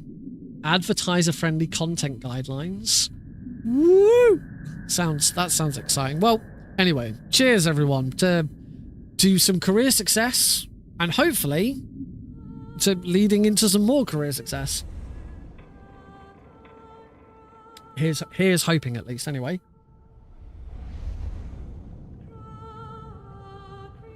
Certainly, I made a big impact with my presentation, particularly with the director, who was there. He seemed very, very impressed and was really encouraging, and basically wanted to encourage me to take more, to try and apply for more internal positions when they come up in other departments, because thinks I'd be a really good fit. Actually suggested that the way I was talking about what I want to do and what I enjoy about work, and I've always said that the most joy I get out of work is empowering others. I absolutely love doing stuff where it makes other people. I am playing the Japanese version, that's true. Where I get to empower others to do well. It's why I love taking part in speedrun marathons and helping to organize speedrun marathons. It empowers our runners to show off their runs and have fun. And that's kind of what I love. And the director said to me, what you're describing, the way you talk about what you want to do with your work, you sound like you'd be an ideal candidate for a project manager. Which I told my parents about that this evening. And it's kind of funny because before he retired, my dad was a project management trainer. So we had a good chuckle about that. Anyway, let's get on with this one. Just to loop back to Pedro there. Yes, playing the Japanese version because very specifically it saves a tiny amount of time. Guards, apart from a couple of select moments with guards, the majority of guards will get killed in one hit anywhere on their body when you're playing the Japanese version. If you play the US or EU version, you shouldn't play the EU version because PAL 50 FPS. Those guards have to be headshot to be killed in one shot. You shoot them anywhere else and it takes 3 shots, so it makes the guard rush a lot faster. That's kind of it, unfortunately. The other areas where you have to fight guards, they still take 3 hits, like the elevator fight and stuff like that. But let's let's go through this again. So easy, the Japanese easy is the equivalent of the US's very easy. Radar type off, because that saves us 7 seconds by skipping a cutscene. And we start in 3, 2, 1, go! Yeah, seriously, the Japanese only very easy difficulty as well. No other difficulty is really affected across the different versions. It's just the Japanese. I forgot. Oh, that probably means I might want to reset because I've got Japanese subtitles, which means some of my other settings are probably also incorrect. So I'm just going to hit yes because I didn't actually go into the options. So I'm going to load my save state. And that will have my settings already correct. So let's try that again. 3, 2, 1, go. Right, now we're off.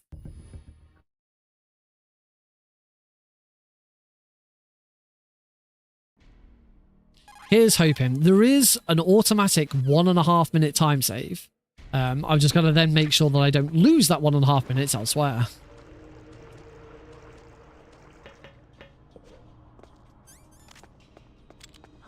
So shoot that guy, run around him, want to go into the left locker, grab the stun grenades, and now, because we've got stun grenades, we can do the Prozac skip, which is where this is the biggest time save compared to my PB, because I've not redone this run and got a PB since the Prozac skip, which was found in 2023. It was found about 2 years ago.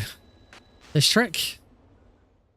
Yes, M9, you get the M on very easy only. No, sorry, on very easy and normal.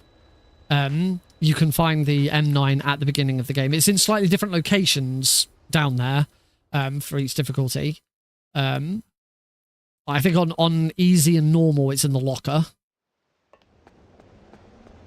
Let's go run over here, grab chaff grenades, back to the M9. Shoot the guard, roll, and in. And we're in. Going to mash between the two buttons here, the two items. Alex is doing great. It's very tired today. He's very grouchy after work. After nursery, because he didn't get much sleep, and they've been celebrating VE Day, so he's had his teddy with him all day, and they've had lots of fun. They had a tea party, and yeah, so we're very tired this evening, but he's doing fantastic. We had an amazing bank holiday weekend. It was May Day bank holiday over the weekend. So on Monday we went to Woburn Safari Park. We got to meet Bluey, because they had a Bluey character visit, and that was amazing. I think I enjoyed it. No, I was gonna say I think I enjoyed it more than Alex, but that's not true. Alex was like rushing to try and get to Bluey when there were like 2 kids ahead of us in the queue. It was lovely. Yes, because this emulator doesn't do that bit very well. So yeah, we use the right analog stick R3 to swap weapons. Yes, happy VE Day, everyone. It is VE, the 80th anniversary of VE Day today. Bloody hell, can't even speak. VE standing for Victory in Europe. So the end of the Second World War, which is great. I hope everyone, it's been nice seeing all of the messages about learning and what VE Day means and all of that, and I hope that we can all remember those as we teeter on the edge of World War III.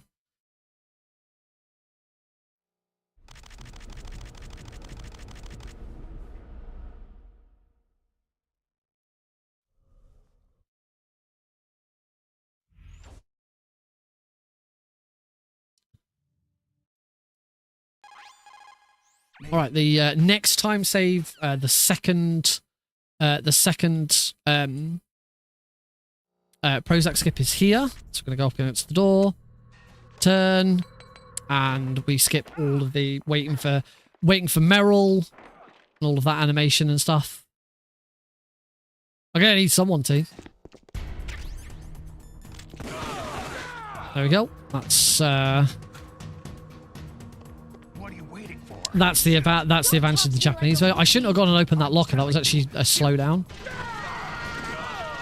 So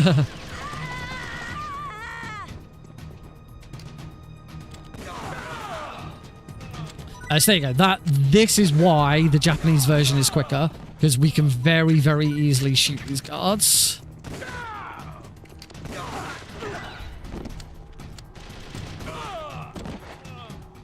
I can still make a right meal of it. I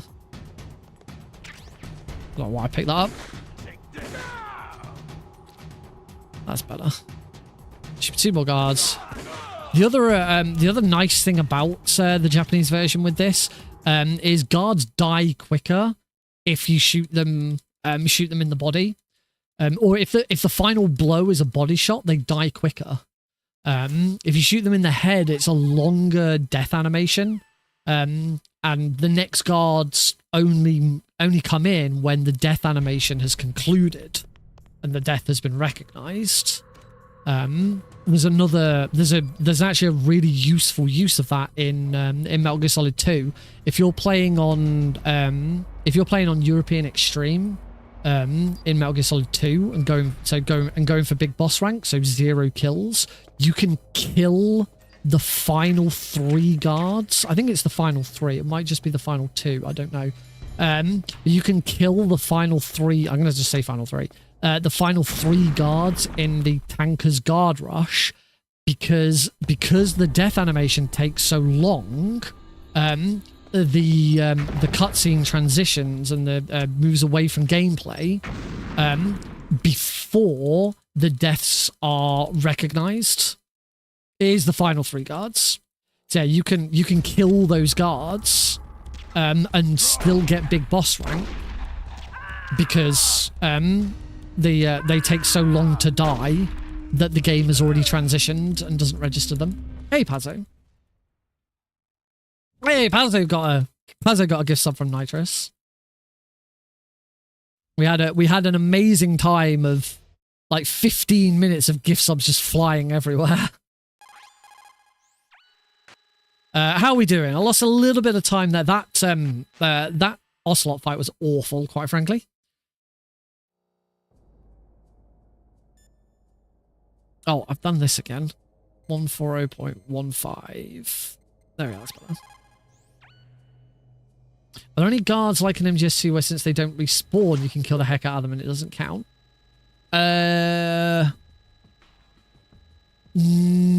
I don't think that's a thing that works. Pretty sure that's not. I'm pretty sure that's not. Not that I'm aware of, but I haven't learned MGS2 European Extreme where that would be something to have to consider.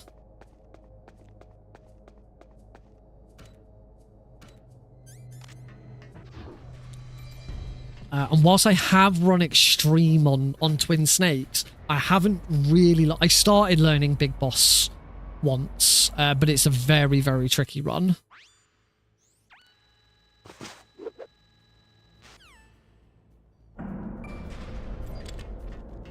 Right, let's not screw this up this time. Lovely. Excellent. Right, laser roll is done. That's the first choke point has been avoided.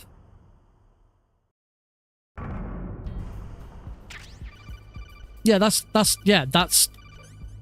what I've been talking about.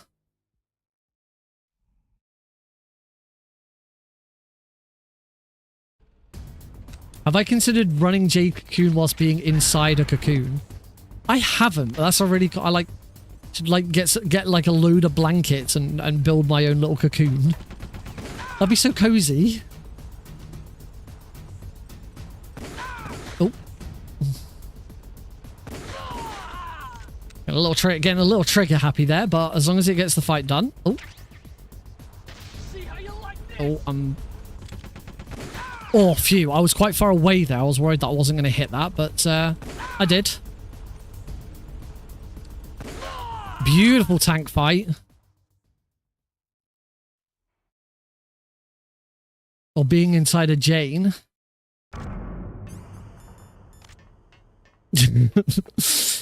I think my wife might have something to say about that last one.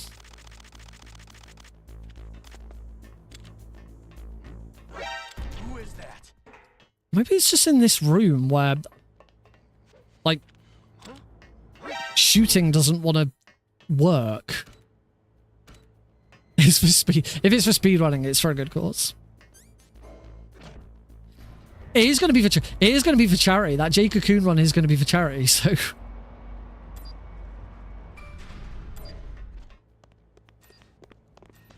Oh, that's a point. Because of me now going to Italy, I have had to change my availability for both Speedremizer and License-a-thon.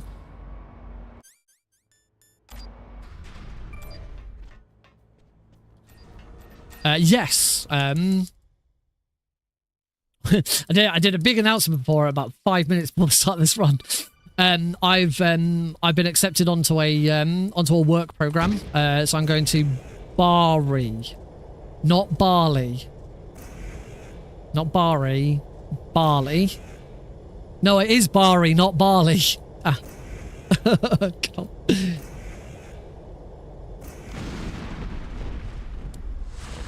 Yes, I had a presentation on presentation on Tuesday, as part of my application to go on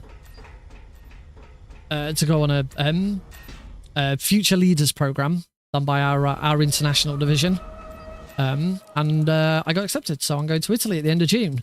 The weekend that I leave is the there. It's a known dead zone in that. I'm not trying the Nikita skip until I've got a PB. The thing is, the Nikita skip doesn't actually save that much time, and even then, it has to be done very, very well for it even to be a time save. So I'm holding off on it for the moment. But I will be returning to it. Don't worry.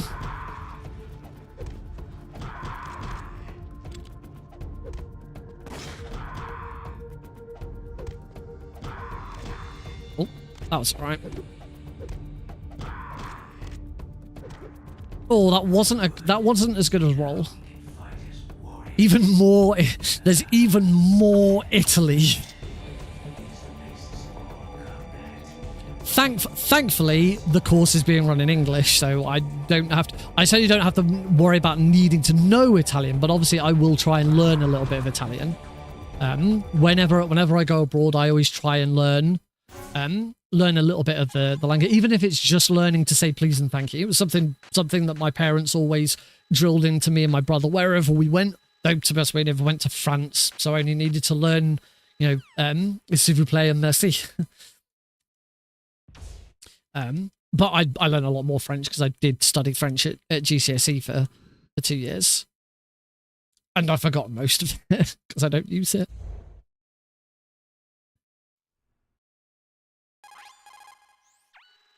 So yeah, the weekend that I go to Italy is Speedremizer's potential second weekend. So Speedremizer is over 2 weekends, but they try and put everyone into the first weekend if possible, and only use the second weekend for anyone who just can't make the first weekend. So it's not going to be a problem that I can't make the second weekend. I'll be in the first weekend. But the weekend that I come back, I'll be back. I get back on the Saturday. I should be back early Saturday evening. It's not like it's going to be a really late Saturday or anything like that. Let's go up and remember to shoot this time. So it shouldn't be a problem. But License-a-thon is that weekend. There we go. That's triggers Merrill. Which I've applied for. I don't know if I'm in because I don't think I'm pretty sure submissions are still open until like the start of June. Don't know where I'm going. But I have submitted Casa of Illusion. Happy Verde.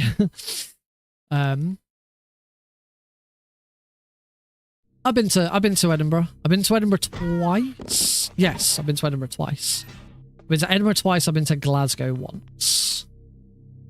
I went to Edinburgh for Edinburgh Fringe when I was in college. I went to Edinburgh again for my stag do. My stag do was in Edinburgh. And then I went to Glasgow a couple of years ago for UKSG. Yeah, the license-a-thon, I've submitted Casa of Illusion starring Mickey Mouse and Wacky Races. Both speedruns that I've never ran in a marathon before. Right, I'm going to concentrate on this fight because... Oh, that is not the right position.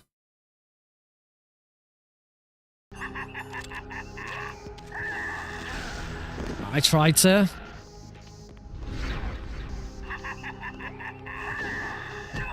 Right, I've got the punch at least. Oh, this is a really bad fight.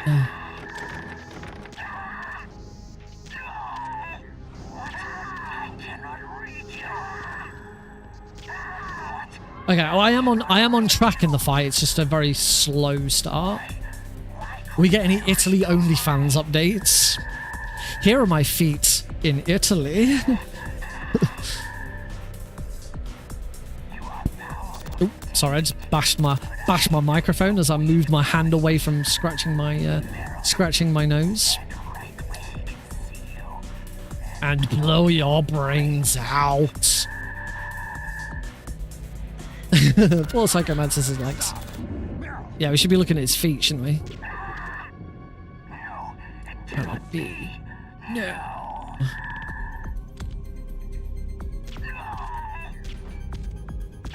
Oh, can't get the fast finish on him.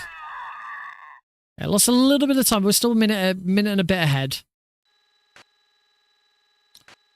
So yeah, that's the Mantis fight.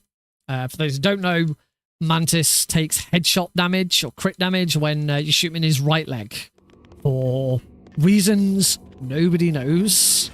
It's a programming error where his right leg is treated as though it's his head.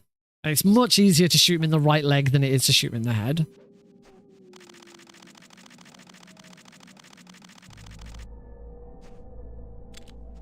Put the doggies to sleep so that I don't get attacked. There we go.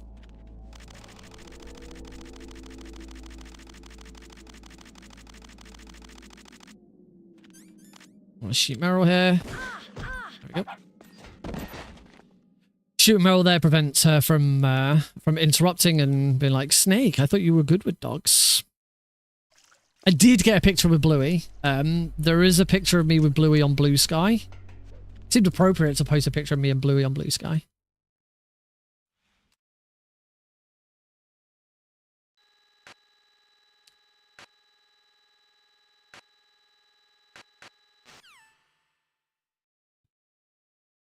Yeah, it was awesome. We and we got really lucky actually. We went because Woburn Safari Park is it has a drive-through road safari, and it has an on-foot safari.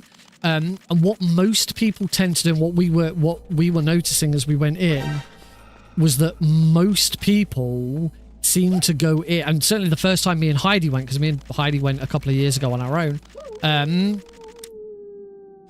When me and Heidi went, was go straight into the road safari, because we're already in the car. It's the road safari is actually the entrance to the road safari is earlier than the entrance to the foot safari. As I say, we kind of noticed that everyone seemed to be going into the road safari first, so we thought, well, in that case, let's go do the foot safari first, because then we can find out where Bluey's going to be and what times and stuff like that. And sort of do it that way round, and that absolutely worked out in our favor. We were there for the first, I think Blue was there like 3 or 4 times throughout the day, we were there for the first one, and we must have been queuing about 15, 20 minutes, I would have thought, altogether. So there was a big long queue outside. We were a little way down that queue when we got in. And then there was a queue inside. So at least inside you could see Bluey. And then we just sort of did a bit of a snaking queue on the inside. But like later on in the day when we were back in that area, like having lunch and stuff, the queue on the outside was like 4 or 5 times as long as it had been when we were there. I've screwed up my items a little bit there. Oh, she's waiting behind a pillar. That's my one non-headshot. And she's waiting again. This is not great RNG. Come on, Wolf. That's a headshot, though. That's a headshot. She's turning around. Oh, I can't believe that didn't hit. Okay, not too bad in the end. The RNG was really against me there. So yeah, the queues were massive. I can imagine people joining the end of that queue were probably waiting for nearly an hour to get in. I would have expected. I'm sure Heidi would agree with that. Don't know if Heidi's can hear me. So yeah, for us to get in when we did was really good. And also there's a right next to the barn that they do it in, there's a huge soft play area. And again, we were like the only ones in it when we got there. The first thing we did is we went to that area. We wanted to know where Bluey was going to be. So we went there first, found out what time she was going to be there, and then went to the soft play area. And we were the only people in there. Yeah, there's a little area perfect for Alex because it was under 5s only, so we played in there for a bit. A couple of people joined us as we were there, because other people clearly had the same idea, playing the soft play area until Bluey was due to appear and then head over.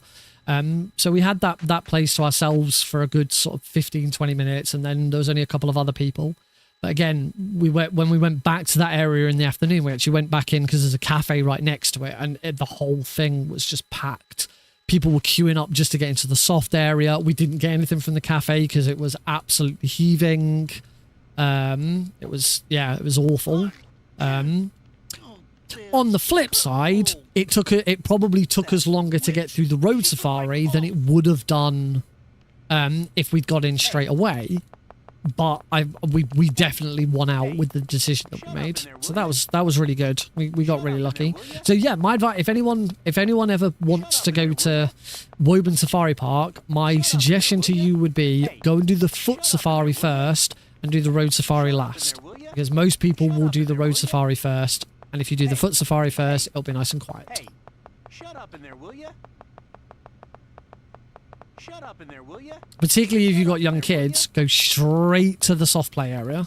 Hey, shut up in there, will ya? If you've got young kids and you know they're going to want to blow off steam in the soft play area, you know, there's a little bit for little kids, but there's the big bit. There's like massive slides, and you know it's a huge jungle gym. Yeah, go there, get there straight away. Let them go to that first. I loved it. I love Bluey. I've got Bluey pajamas for myself. It's got Bandit, Bluey, and Bingo on. It says something about family. Wacky Warehouse. That is one nice thing about having a child. You know, I do now get to play in some somewhat play in some soft play areas. Right, messed this up. This is the prison roll. I messed this up in the previous run. So kind of want to try and get it right here. That's better. So, drop the ketchup, the handkerchief. We're going to wait for Johnny to come and unlock the door. We're going to bump Johnny once. We're going to bump Johnny twice. We're going to bump Johnny a third time and try and roll into that spinning box. Need to hit that box at the same time Johnny's stomach goes. So, bump Johnny once. Bump Johnny twice. Bump. No, that roll was awful. That wasn't even close to being in the right position. Oh, not again. Oh. Okay, well, there goes that time save.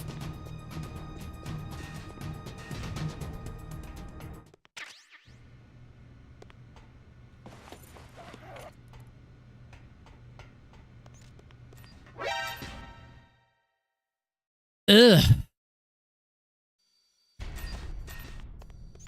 That might actually be enough to put me completely back. Fast elevator though. That was nice.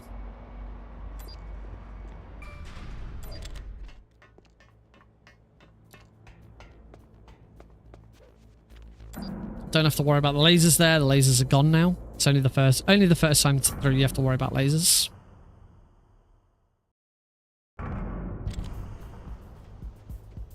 Shoot that guy. Shoot that guy. I wouldn't say I'm sick of Jade Cocoon. We are now at the sort of grindy, I just need to get a decent run in of it. I am still enjoying it.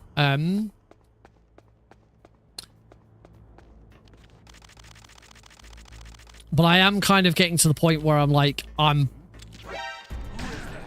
the f... This is a problem with this room. I wonder if this is a problem with the Japanese version where, like, the game... Because on every other difficulty, you are not allowed to use the M9 in here. And I wonder if that's what it is. It's like the game sort of half going, oh, no, but it's screwing it up. That's more time loss. I'm gonna be in the red again. Going into disc 2. I'm gonna be in the red. I have squandered my 1 minute 40 time save from the start of the run. Completely squandered. Yeah, I've said I'm pretty sure I'm going to stick to it. I'm for the foreseeable future until Speedrumizer is done. I will be doing at least one run of Jade Cocoon every Tuesday. We'll start with Jade Cocoon, do a run, and then do something else. But I do kind of feel like I'm to get a decent PB that I feel is good for the leaderboards. I'm probably going to have to do a run offline.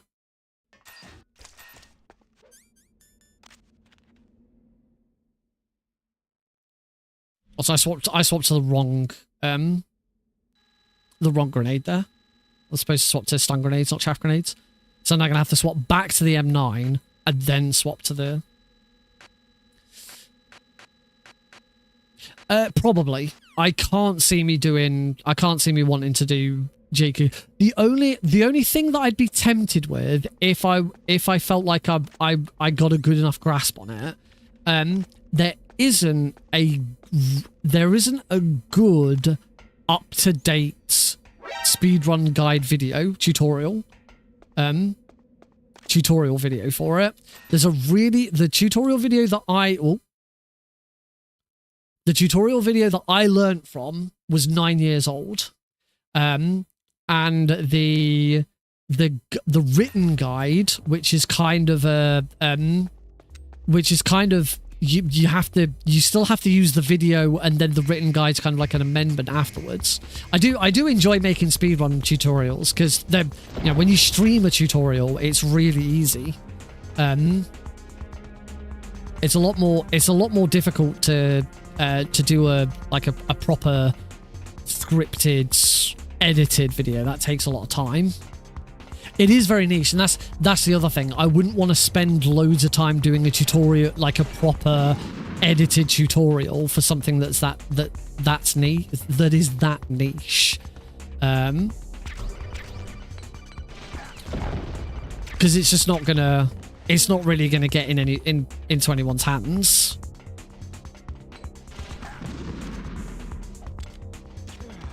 That wasn't very good.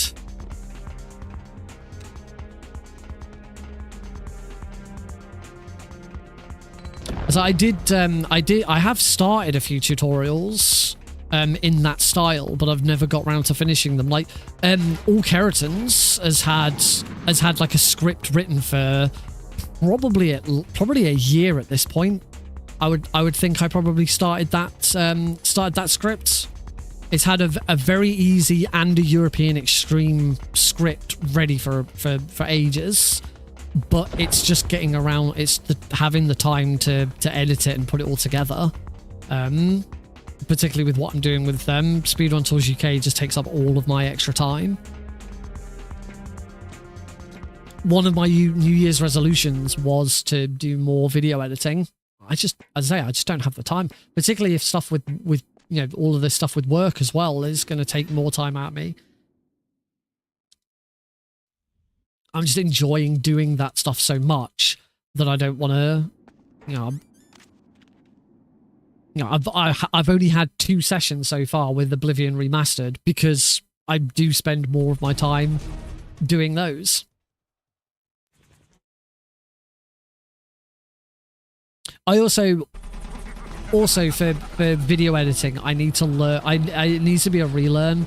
I need to learn how to use DaVinci Resolve. I used to use Vegas, Magic's Vegas, used to be Sony Vegas, but Vegas's performance is just awful. Particularly compared to DaVinci Resolve, which is just fantastic. But it's a learning curve, so there is quite a time investment to get back into video editing for me.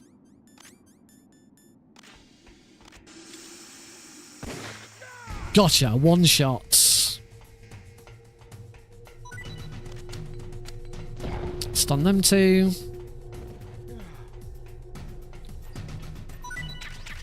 The stinger, let's go.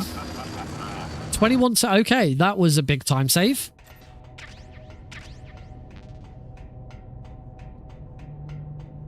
Yeah, my problem with video editing at the moment is I've used Vegas and other versions of it for such a long time. I paid for the software. Humble quite often had like Vegas bundles on, so I've bought various iterations of it over the years because it's been relatively cheap.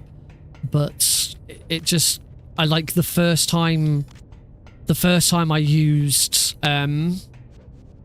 I tried DaVinci Resolve, and like the video preview was smooth as butter as opposed to Vegas where it's just awful. I don't know what it is that makes it so bad. You put any sort of video effect on it and it chugs and you can't do anything with it. But yeah, they do the way they work are slightly different. So it will be a learning curve to do that editing. And that's why doing tutorial streams and just using the VOD of the stream is a nice, easy way of making that kind of content. And certainly, as I say, for Jade Cocoon, it's a very niche speedrun. It's not something I would want to try and edit in that way, because it's not worth the time. There we go. I don't need any of those chaff grenades anymore. In fact, it's detrimental to have any more chaff grenades now. So just throw them all.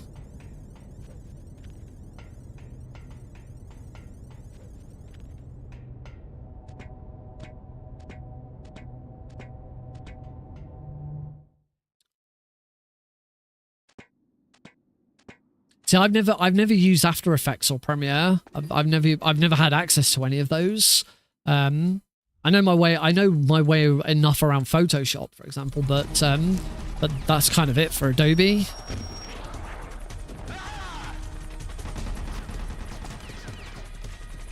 Partly because I've never needed to. I've never needed After Effects and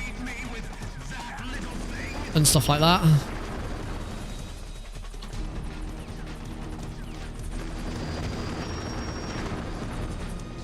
That did not connect. This is why runners hate.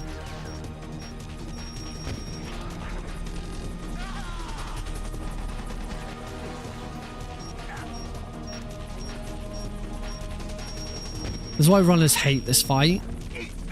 The stinger is so unresponsive. 5. 1, 2, 3, 4, 5. 1, 2, 3, 4, 5. That missed. That hit.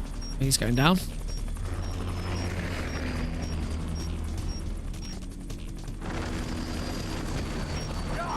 Oh, that didn't even connect. Oh! That was lucky. He bloody moved into that shot. I got very lucky with that one.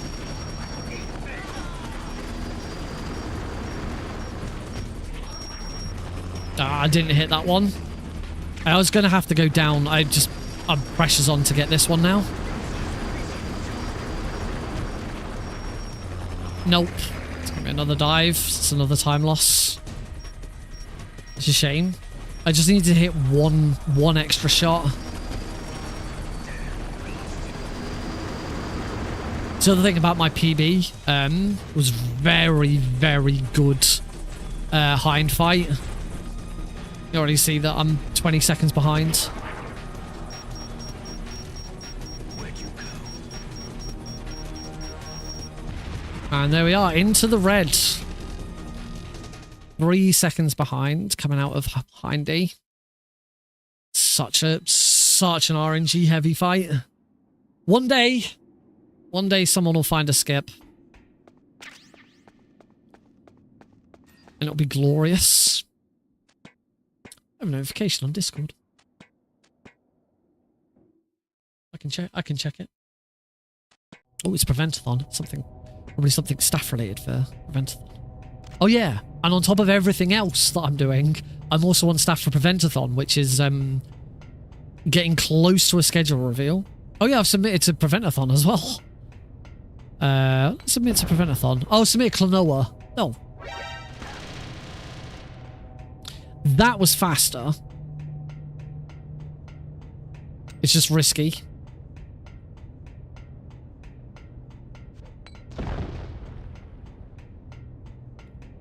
Yeah, I submitted Klonoa 2 to Preventathon. Say hopefully a schedule reveal might be this weekend for Preventathon.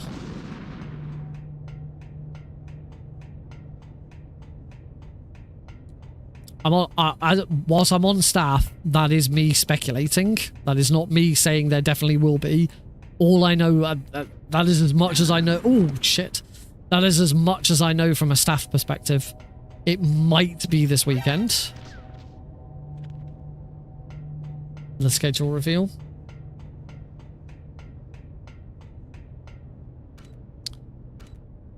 I'm tech staff, so you know I'm not on the scheduling committee. I'm not a host, so I don't look after the runners. I will be managing tech checks though. I have agreed to manage the scheduling of tech checks. I do need to get started on that shortly. Let's drop that bad boy. That was actually very dangerous after everything that went down in on the route back down from the Hind. That C4 could have killed me. But gold split.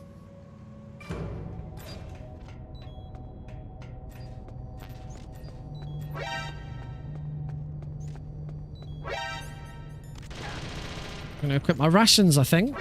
So I'm very, very close to death. Everybody say night, Heidi. Oh, sorry, just some guy VR. This is Metal Gear Solid: The Twin Snakes. This is the GameCube exclusive remake of Metal Gear Solid 1. Right, let's go here. Wolfie is there. Behind this tree. Coming out, Wolfie. There she goes. Not a headshot, but I felt it more important to actually get a shot in. She's gonna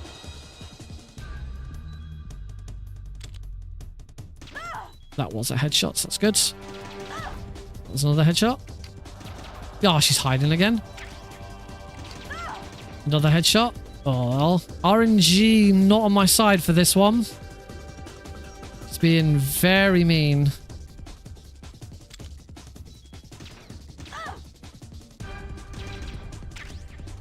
Oh! Started shooting too early. It's really bad.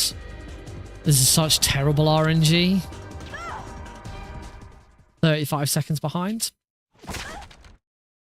Apart from the end where I started shooting too early, so iframes were still up. That fight was just solely down to RNG. There's nothing else I could have done to prevent that. So it's probably not going to be a PB this one, which does beg the question: do we just reset now?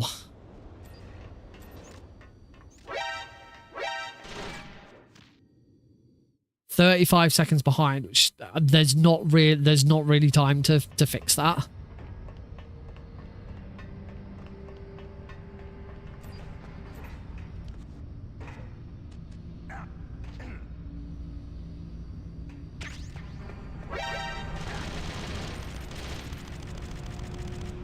There you go. That's just there is a really good example of why we mash the why we mash swapping weapons when we're crawling. You see how Tom's saying reset. I'll wait and see if there's any other suggestions.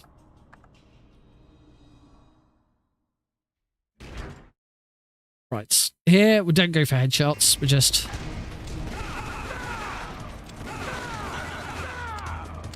there we go. Much quicker to just run and gun and blast there. Anyone else? Any advancements on reset?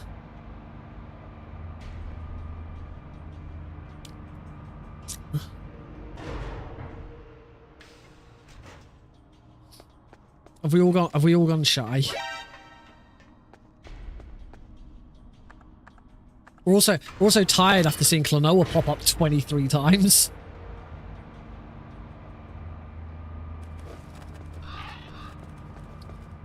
Oh yeah, what was my notification?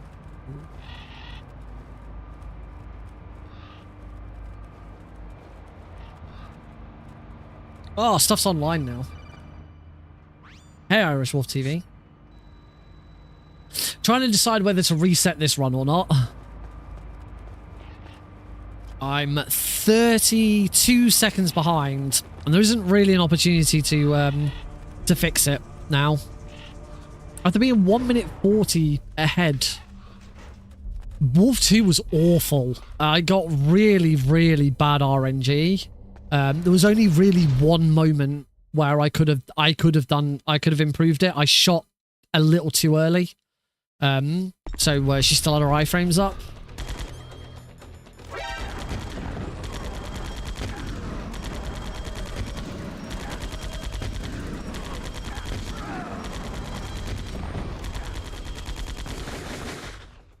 But the Hind D RNG wasn't great either. I had a really bad. I mean, you can see from the splits where it all went downhill. Both wolf fights were pretty bad RNG. It's one thing with one of the things about Twin Snakes. There's a lot of RNG in Twin Snakes, which does make it more. It does make it a bit more interesting. But it also means that it's difficult to make consistent. You are always at the mercy of RNG in this game.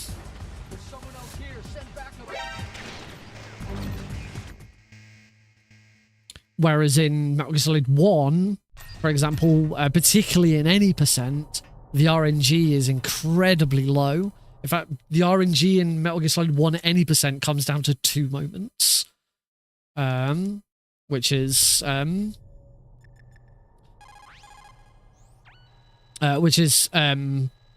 Palkey and the Boba Skip.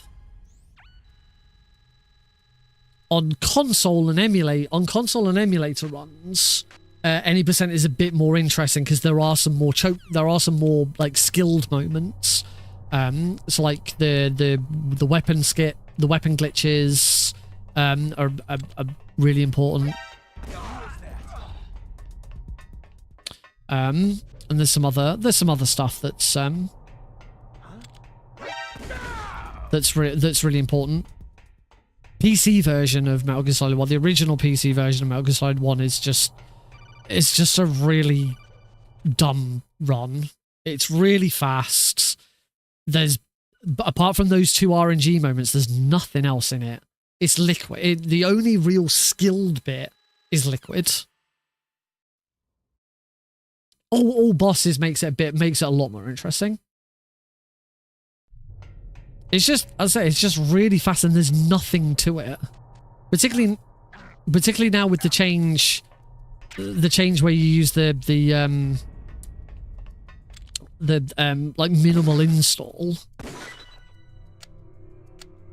You know, like nearly half of the run with minimal install is the PAL key section. I'm not exaggerating. The PAL key section on any percent PC with minimum install is about half the run.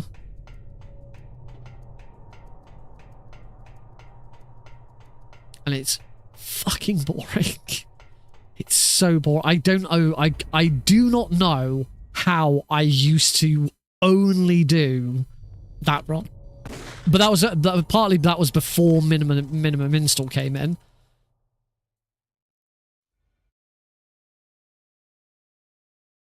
Yeah, back when I was first becoming a speedrun streamer, that was it.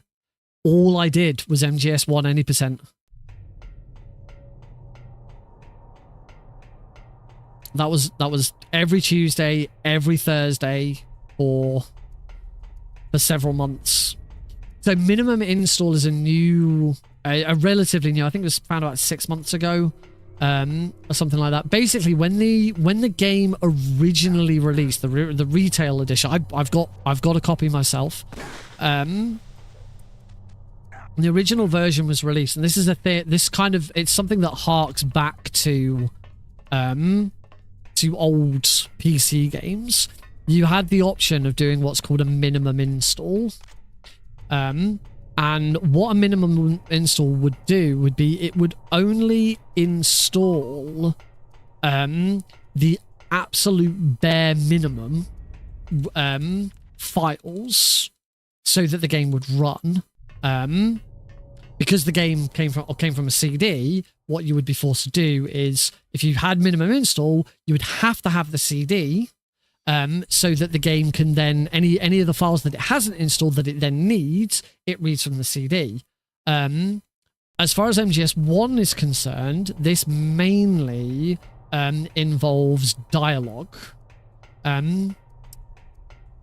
What you may or may not know about MGS1 is that if you can skip any portion of the dialogue in like cutscenes where you have to listen to dialogue, it's like, I call them in-game scenes. They're not pre-rendered cutscenes, they're in-engine scenes. So stuff like, you know, when Otacon first comes over to the prison to let you out, and then when he runs away and all of that. Those are what I call sort of in-engine cutscenes. If you can... Oh, crap. I started mashing that too early. If you can skip the dialogue in those, it usually skips actions as well. Because a lot of the time, the direction and the action that takes place in those scenes, there's nothing happening waiting for dialogue to end. So if you can skip that dialogue, which is something we do in the very easy run by using the area reloader and by alt-tabbing out and stuff like that, if you can skip that dialogue, it will speed those cutscenes up. What minimum install does is it doesn't install the files for the dialogue. Now, normally, when you then run the game, it has a problem with that, and it goes, no, you need to, where's the CD? We need the CD for the extra files. In fact, I'm pretty sure even on the original retail edition, even if you didn't use minimum install, you still needed the CD to like verify that you still have it and you can play the game. So originally, if you did use minimum install on the retail edition of the disc, you'd still need a crack. You'd still need a CD crack to allow you to play the game. And what was discovered is that if you can do both of those things, so have minimum install and have a crack that then still doesn't include that dialogue, you can play the game and all of the dialogue is removed, or most of the dialogue is removed, and therefore you get through a lot of those cutscenes quicker. And basically, because it was determined that this was officially supported within the game, the original retail edition officially supported it, people found ways of sort of back compatting it with the Reddit version, the GOG version, so that it mimics those. There's a couple of caveats. There's some dialogue lines you had to then put back in because otherwise the game would crash. You had to use certain files, and it requires a very specific setup to do. But as a result, the game is faster because it's cut out most of the dialogue from the game. Which at that point, are you even bloody playing the game?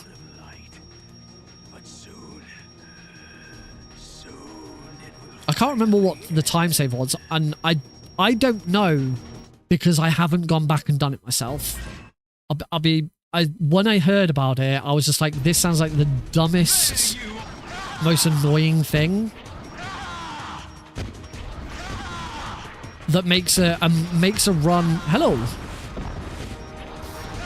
That makes a run that was already awkward as heck to try and set up even more complicated to try and set up.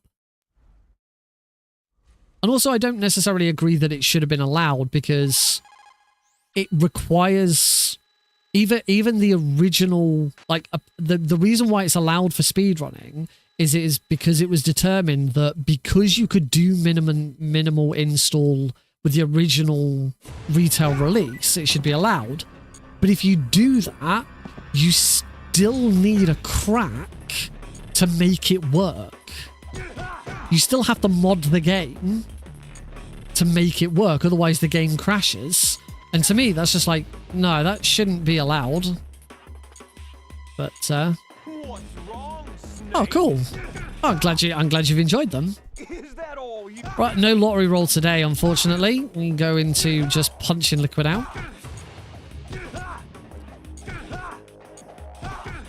I'm always pleased to learn of people who've enjoyed watching my runs and then come and join the channel. Nitrous Oxide. Oh, whoops, not concentrating. Nitrous Oxide, who was here earlier and did that massive 20 gift sub. Hype train. They found me by they learned Metal Gear Solid 1 from my tutorial. And originally, when they first joined the channel and subbed and then gave a load of gift subs to say thank you for the tutorial. Like, share, and subscribe. I have a general love for all of my viewers. I wouldn't pick out any individual. The only individual viewer that I would pick out to say that I specifically love them more than any other is Heidi. But she is my wife.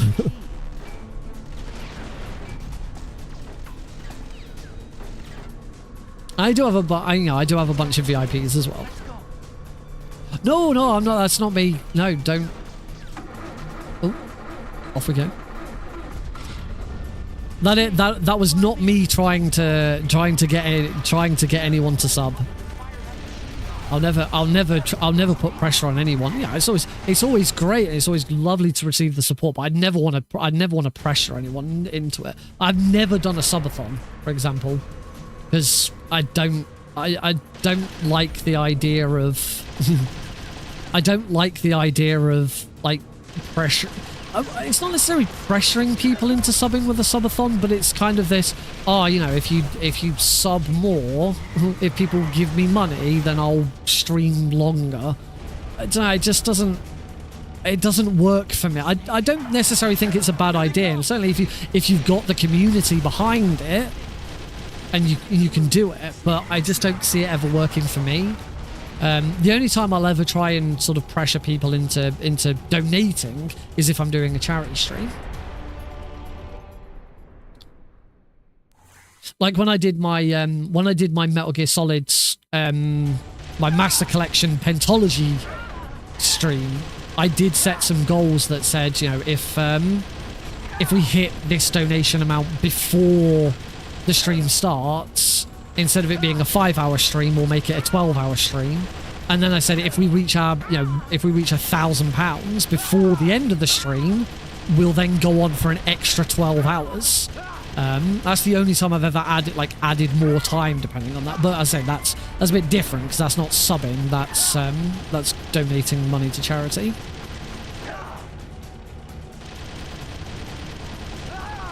Which we will be doing another charity stream this year. I haven't done my own charity stream since the last charity stream I did, if you can call it a charity stream, was before I went to SGDQ in 2023. I did a stream to help raise funds to help me get there. But prior to that, I always did a 24-hour charity stream towards the end of the year, every year. I just can't do them anymore, mainly because of Alex. I just can't do a 24-hour stream anymore. Also, I'm getting old. I'm 35. I'm no spring chicken anymore. Staying up and streaming for 24 hours straight, it's not as easy as it was 6 years ago. But I have talked about this in the past, so I don't mind mentioning it again. But I am planning, once Speedrun Tours UK is getting close to a public release, to celebrate a public release, I'm gonna hold my own marathon. So it'll be a 12-hour marathon. This is my initial plan. I'm just taking my shirt off. I'm getting a bit warm. This is my initial plan. Whether it stays like this or if something else happens, I don't know exactly. But so plans may change. But the initial plan is to do a 12-hour marathon. It'll be inviting runners along. I will post it on Angus. Invite runners to submit runs. I will pick out the schedule and stuff like that. So it'll be 12 hours of speed runs from people. The intention will probably be for me to close it and do my own run at the end. Probably unmetal, because I think that would be a nice, cool way of finishing it. If unmetal's under 40 minutes. Because the intention will be is every single run estimate must be under 40 minutes so that we don't have any really, really long periods of inactivity. Because to sort of showcase, I'm really confident that Speedrun Tours UK is going to make marathon running, as in the behind the scenes tech stuff of marathons, really, really simple, really, really easy. And to prove that, with this 12-hour marathon that I'm going to do, say every single run, estimate 40 minutes. Should this be... Oh, this should be muted. It doesn't... To be honest, it doesn't make too much of a difference because I'm not going to be publishing it to YouTube. But yes, this should be muted. Yeah, every single run under 40 minutes.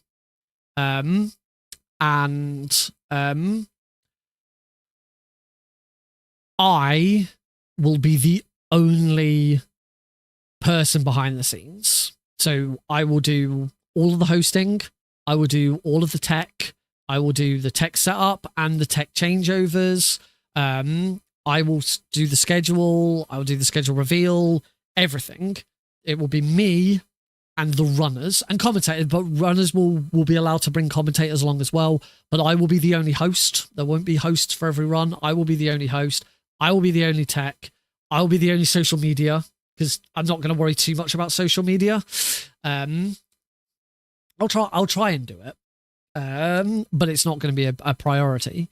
And the other rule that I'm going to try and set in place is that my intermissions can be no longer than 2 minutes. That will be the other goal. So a run ends, we switch to intermission. The intermission scene will have a 2-minute timer, and the aim is the next run, we go to the next run before that 2-minute timer has elapsed. That is how confident I am of how good Speedrun Tools UK is going to be for your average marathon user. I think I can do it. It's going to be a long 12 hours of being behind the scenes. I'm going to have to eat, take breaks, go to the loo during runs.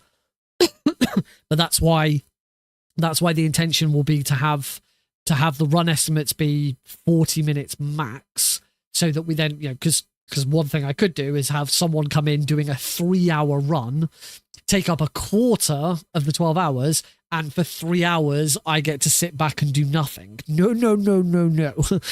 40-minute max. Because in that 40 minutes, I've got to post on social media, I've got to set up the next runner, I've got to prep everything, which hopefully shouldn't be a lot, because as I say, Speedrun Tools UK is going to make that so much easier. No races, no co-op runs. It will be solo runner only, because otherwise I don't think that 2-minute barrier could be hit. But yeah, that's the intention. We'll be raising money for charity. I've already chosen the charity. The charity is going to be a UK-based transgender charity called, I think it's called Not a Phase. It's a transgender charity that Scissor Sisters are supporting with their latest tour. The Scissor Sisters posted about it. Someone posted about Scissor Sisters posted about it on Blue Sky. And this was immediately after the UK Supreme Court made their landmark ruling that no, transgender women aren't women, basically, is what they were saying. Which in my opinion is complete bollocks. So yeah, that's the charity that I want to support. And hopefully that's going to come together. I have no idea when that's going to be yet. I've got a lot coming up in June, so it's not going to be in June. Probably more likely going to be August, September time, I would think. Also depends when the public release of Speedrun Tools UK is, because the intention will be is that I will get everything ready, everything prepared, it uploaded to GitHub, and then at the end of the stream, after everything's finished, I click a button and say go. That's it. Speedrun Tools UK is now available. Speedrun Tools UK is now released and is available to everyone. So at the end of, I can unmute it again now. We mute the music during the credits because copyright. Yes, sir. I am looking forward to Delta. I still need to pre-order it. I'm planning on pre-ordering it the next time I get a Twitch payout, which, considering I've just had 26 gift subs this evening, is going to help speed that up a little bit. But yes, I'm planning on pre-ordering it, which means I'll have access to it 2 days early. As a result, I will have it on the final Tuesday of August, which just so happens to be stream day. So yes, the very first stream that Tuesday, when assuming I get my copy and I can get it installed in time. That's the only thing, because it's going to be a very big game. I'm going to have to try. I'll probably try. It depends when it releases. If it releases at like 6 p.m. in the evening, then probably won't play it that day because it won't install in time. If it releases any earlier in the day, presumably Konami will release a map to say what time it's releasing, because they always do. Companies for big games like this always do that. They release a map showing in which time zone, what time it's going to release. So presumably we get that map ahead of time. I'll make sure I'm working from home that day. Because then as soon as it's released, I can be on my computer and start installing it, and hopefully downloading it, installing it, and hopefully it'll be ready in time for the stream. If not, then the first stream of it will be the Thursday instead. The very first stream that I do play the game, we will be doing a full casual run So watching all the codec, watching all the cutscenes, reading all the, listening to all the codecs. As much, I'm not going to go out of my way to listen to bonus codecs, but mandatory codecs we will listen to. I mean, it's going to be the same dialogue as is in Metal Gear Solid 3, so it's not going to be a huge difference when it comes to codecs, but we'll see what happens. But that casual playthrough will also include shooting every keratin frog and shooting every gecko, or only shooting whatever the gecko keratin situation is, because we know that there are geckos in the game, but I understand that there might still be keratins in the game as well. I don't know exactly. But whatever the case is, my first casual run will be getting them all, shooting all of them.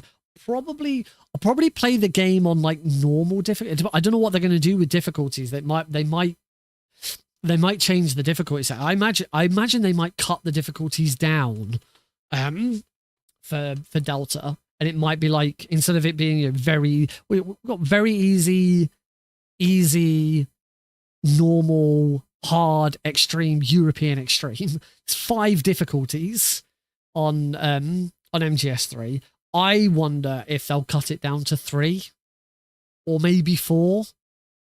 I can imagine there being very easy, normal, or easy, normal, hard.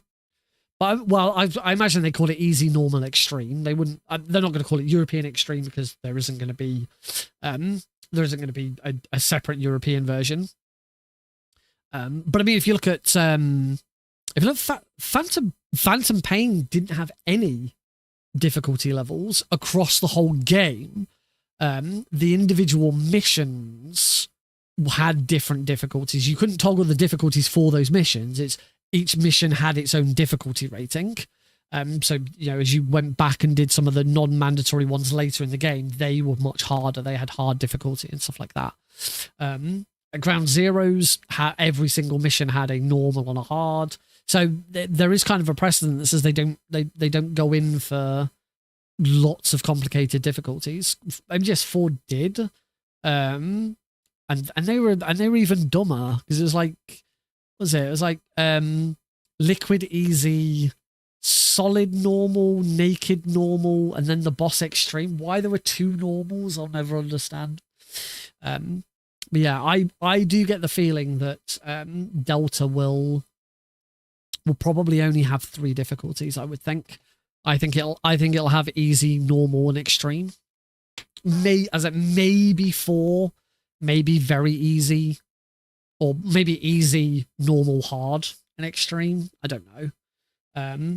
But I'll probably play on I'll definitely play on a middle difficulty, because when it comes to speedrunning, I'm only going to really tackle the easiest one and the hardest one, because that's what you do in Metal Gear.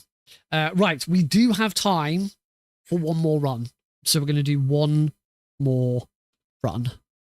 So we're going to stop, play, change disc, so I don't get the horrible so we don't get the horrible when you change disc whilst being on a save for a previous one. All right. Let's get this underway. Just gonna check. Do I even have? So I do have the run GG. I do have the live spec element for the run.gg on my on this layout, but it doesn't. It's just not triggering any of my. It's probably an issue with StreamerBot not working. When I first loaded StreamerBot today, my Spotify widget wasn't working. Where's live split? There it is. And that's working. Oh, live split's integration.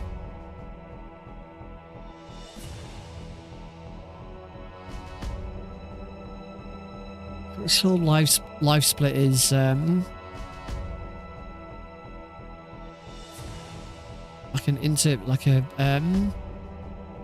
WebSocket.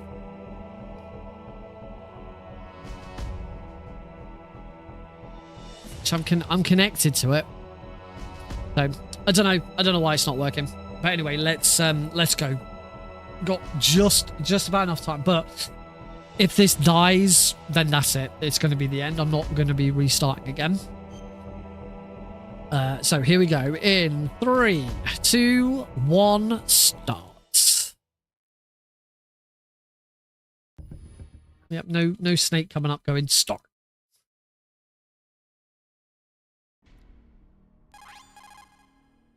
I do think something's wrong with StreamerBot at the moment.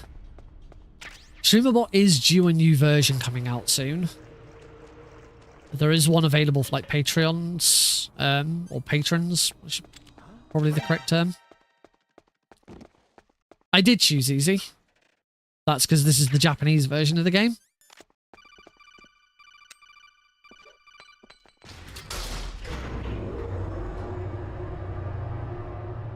In the Japanese version, easy is the equivalent of very easy.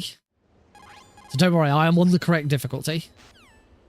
You can tell that I'm on the correct difficulty, and this is the equivalent of very easy because the M9 was available like immediately around that corner. If this was easy, if this was the US's easy version or the Japanese normal version, then the M9 I think would be in one of the lockers or just outside the lockers. I think it might be that it's just outside the lockers on easy and it's inside the lockers on normal. I can't remember exactly. It's been so long since I've run easy.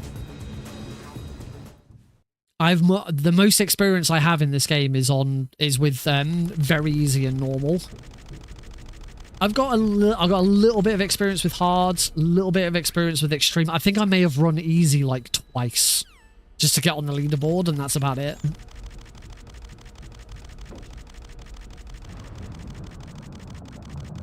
Easy difficulty is just like normal light.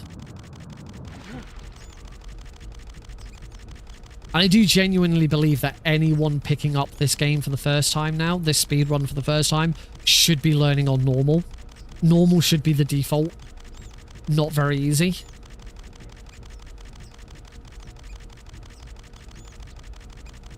Also, hard's fantastic. Hard is a really cool speedrun on here.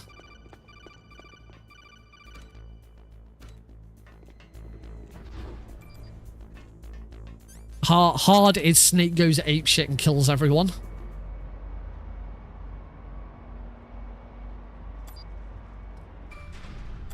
Because you can, on hard is the only difficulty where the M9 is really out of the way. Say easy, very easy, easy and normal. The M9 is down in the docks. On extreme, the M9 is just around this corner. It's in this vent just before you get to the vent down into the DARPA chief. The M9 is there. The only reason for it being here is because if it wasn't here, so it'd just be rotating on the just where we're about to crawl to. The reason for that is because if it wasn't there, you wouldn't be able to get big boss rank. On hard, the M9 doesn't show up until the armory. You need to go and get C4 and blow up one of the walls to grab it. So I believe that on hard you cannot complete this without kills. I could be wrong.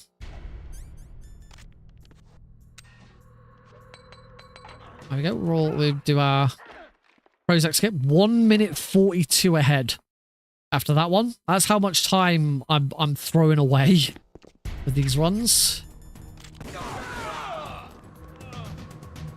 Kill those guards very quickly because it's Japanese very easy, where guards die in one hit.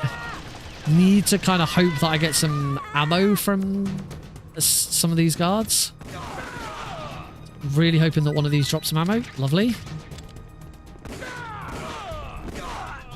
So now it's really easy to kill these guys. Oh, lovely. More ammo.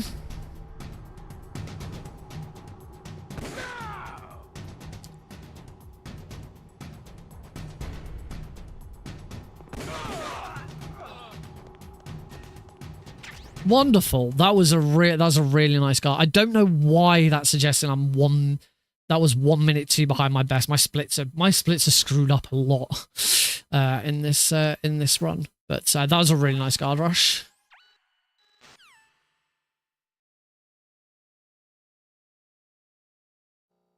And that guard rush is pretty much the sole reason we play the Japanese version. Because on very easy, guards go down in one hit no matter where on their body you hit them. On the US version, it's got to be a headshot to take them out in one shot. Swaps the M9 now. Grab 4 lots of C4. Swaps that C4 now. See if I can get this in the right position. There we go, that's better. Something I keep doing, misplacing that first C4. I could do with a good Ocelot fight. I haven't had a good Ocelot fight yet. Which is bad because Ocelot is like the easiest boss in the entire game. I keep like missing. There we go, that was better. Apart from missing the first shot, that was better.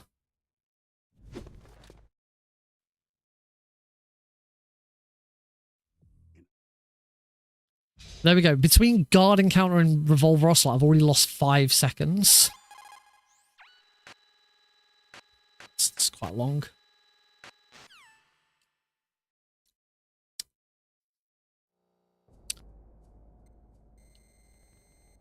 Oh, one off. I want GTA 6 to release now because the earlier GTA 6 releases, the quicker it will either come down in price, become available on some other... Like GTA 5, I got free on the Epic Game Store. I have not spent a single penny on GTA 5, and I played it to death. I played the online mode to death. When I first got it, I've had one play session of the single player GTA 5. Never finished it. I played it for a couple of hours, and I just wasn't that fussed. But I loved GTA Online when I first started playing it. I streamed it for a bit, actually.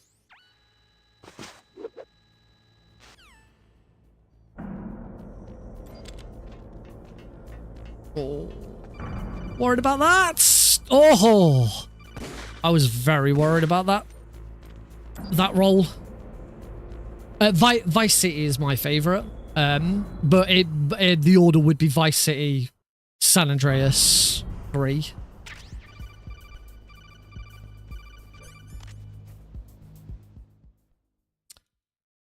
Of those 3, obviously you've also got Liberty City Stories and Vice City Stories in there, which I've played. They're both okay. Vice City Stories was weird.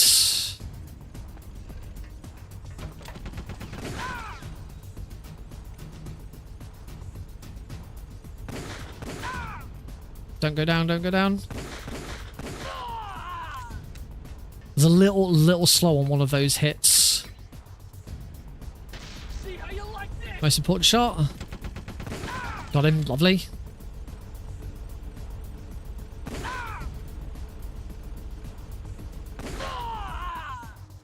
Vice City Stories and Liberty City Stories are not as good. Vice City Stories in particular is quite weird, but they do deserve recognition because they are, for PSP games, they are incredible. To get those games on the PSP was an absolute marvel.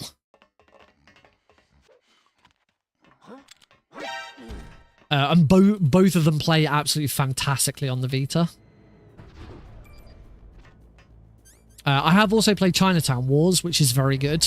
Only things that I played the DS version of Chinatown Wars, and I do believe that the best version of Chinatown Wars is actually the Android version, because on Vita it was also on on PSP. But on the Vita, you can actually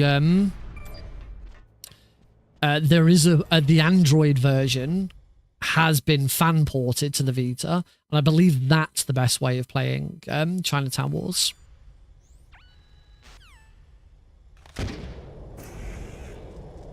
Yeah, I do understand that because of GTA Online, GTA 5 story mode never got any DLC, which is like surprising considering like the 2 DLCs for GTA 4 are like held in really high. I believe like the Ballad of Gay Tony is regarded as like one of the best DLCs of any game ever.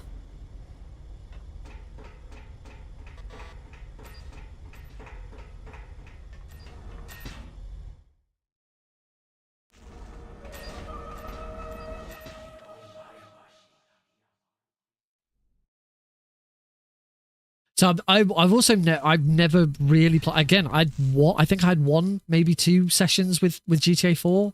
I just, those kind of open world games I just struggle to get into now because I just don't have the time.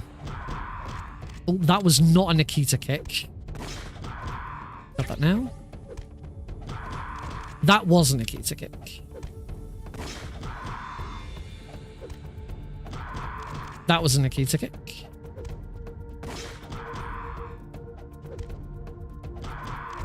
That was a Nikita kick.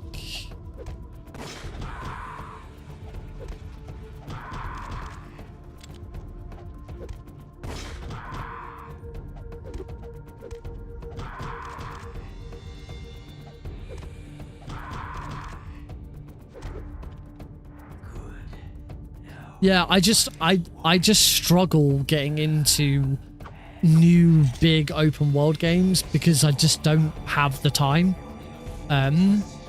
More often, and a part of that's because previously when I've played big open world games like that, I've always like gone off the beaten path. Wow, that ninja was almost the best ninja I've ever done. I always go off the beaten path. I never stick to it. We were talking the other day about the fact that like, I've sunk so many hours into both Oblivion and Skyrim, and I've never completed either of outside of the really dumb 10-minute Oblivion speedrun. I've never completed either game because I've always gone off and done all the side quests and stuff like that and never got back to the main quest. I've completed Shivering Isles. I've completed the Shivering Isles expansion for Oblivion. Which, as we were talking about, Ballad of Gay Tony being one of the best expansions of all time, I'm sure many people would agree that Shivering Isles is the best expansion of all time. Certainly in my opinion, Shivering Isles is the best DLC for any game ever in the history of video games.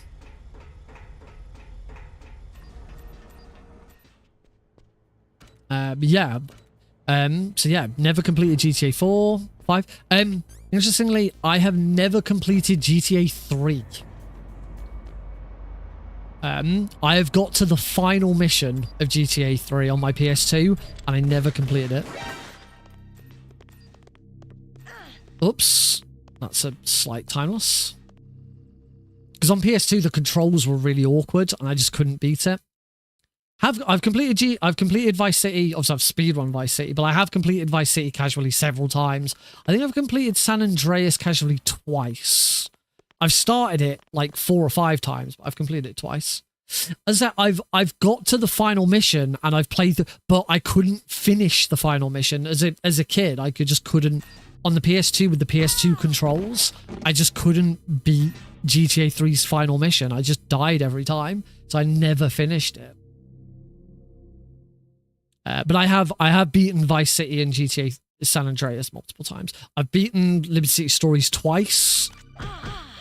I've beaten Vice City Stories once. I've beaten Chinatown Wars once. Right, I'm going to concentrate on Mantis.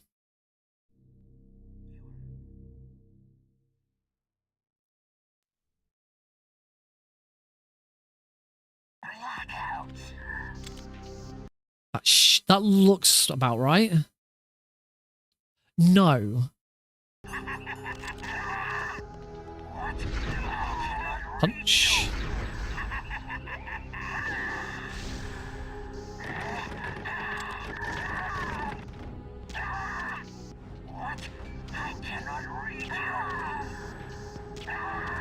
This is a good fight so far.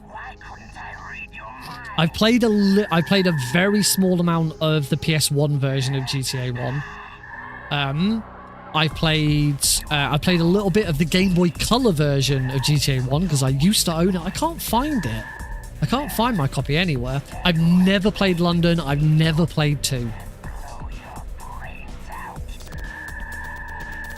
I understand 2's like awful.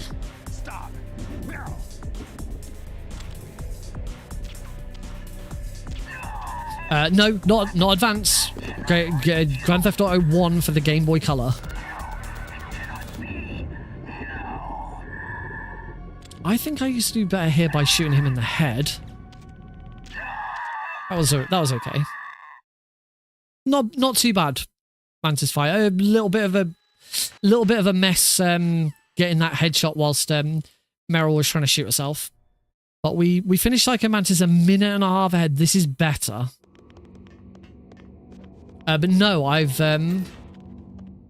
never played a Game Boy Advance. I never owned a Game Boy Advance. I think the only Game Boy Advance games I've ever played are Pokemon games. Thanks, emulators.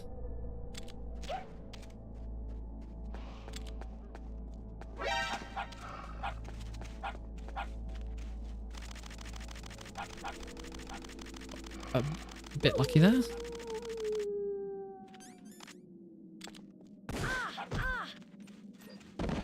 Oh, that was that nearly went horribly wrong. Anywhere City. Have we talked about all of the major GTAs there? I do want to play 6. When 6 comes out, as you know, at some point it'll be on sale or it'll be given away for free, or it comes out. I think GTA 5's on Game Pass now. So I got GTA 5 through the Epic Game Store because it was free. And a bunch of my mates at the time also got it, and that's when we all really got into GTA Online. We'd play together and do shit together and.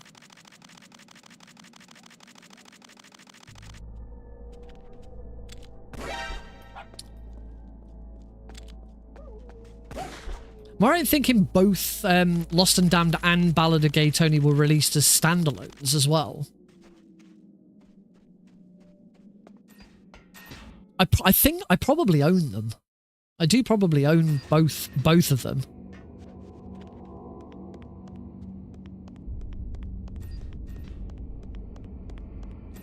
Yeah, I can't think of any other Grand Theft Auto games we haven't already talked about. Right, we're going to grab the PSG-1T.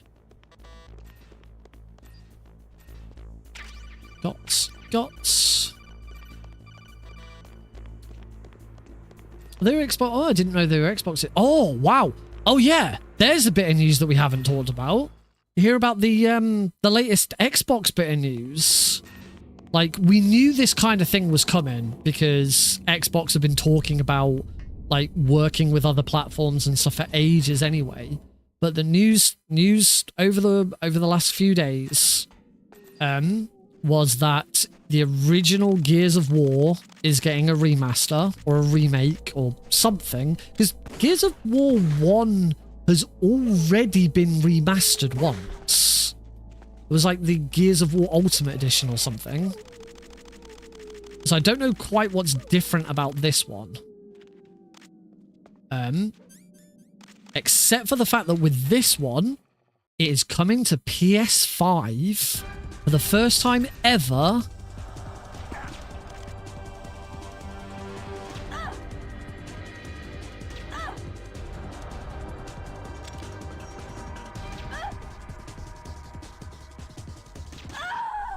That was a really nice wolf fight. really nice wolf fight. I didn't play. I played a bit of 1. I played quite a bit of 2. I played a ton of 3.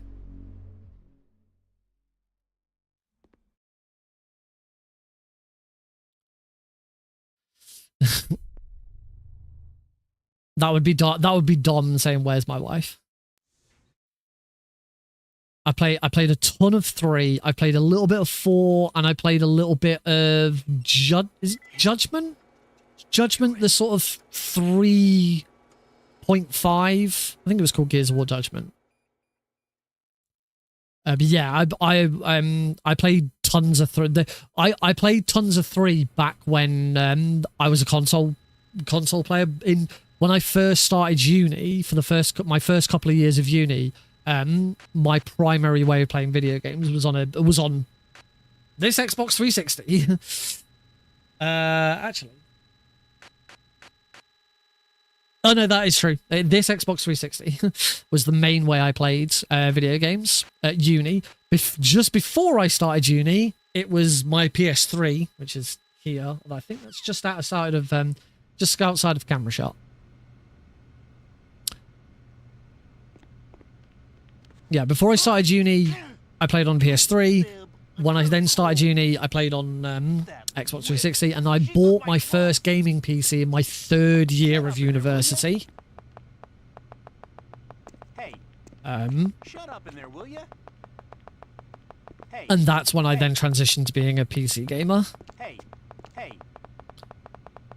hey, hey, hey, shut up in there. Shut will up ya? in there, will ya? Hey, Oh, it's a good opportunity for a drink.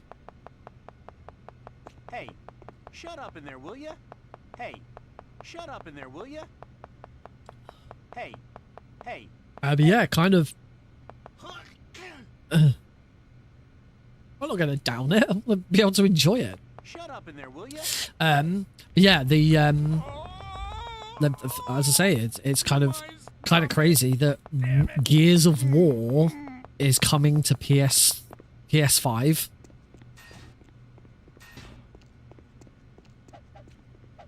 I mean, we've already had it the other way around, like when Microsoft acquired Activision.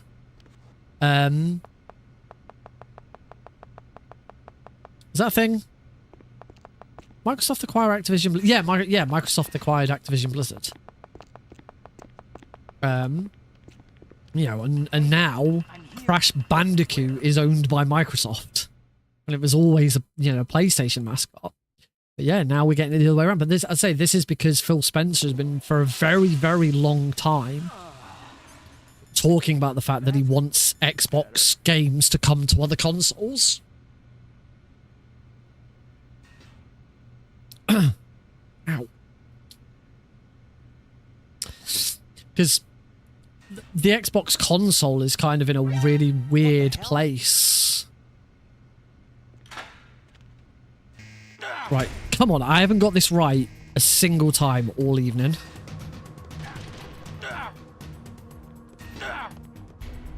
And today, this run is going to be no different. Oh, not again. Oh. I should just go with should have just gone with the safer version.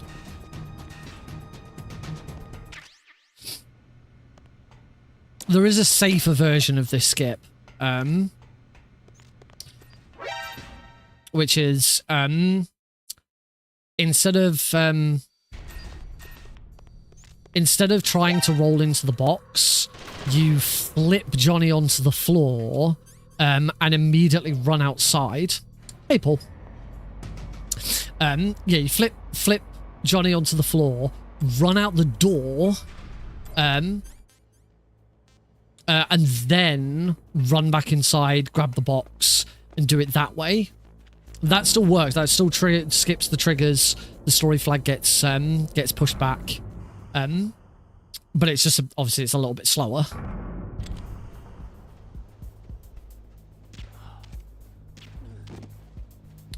Sorry, to answer your question, Paul, where I'm trying to get a PB on Twin Snakes, very easy on emulator.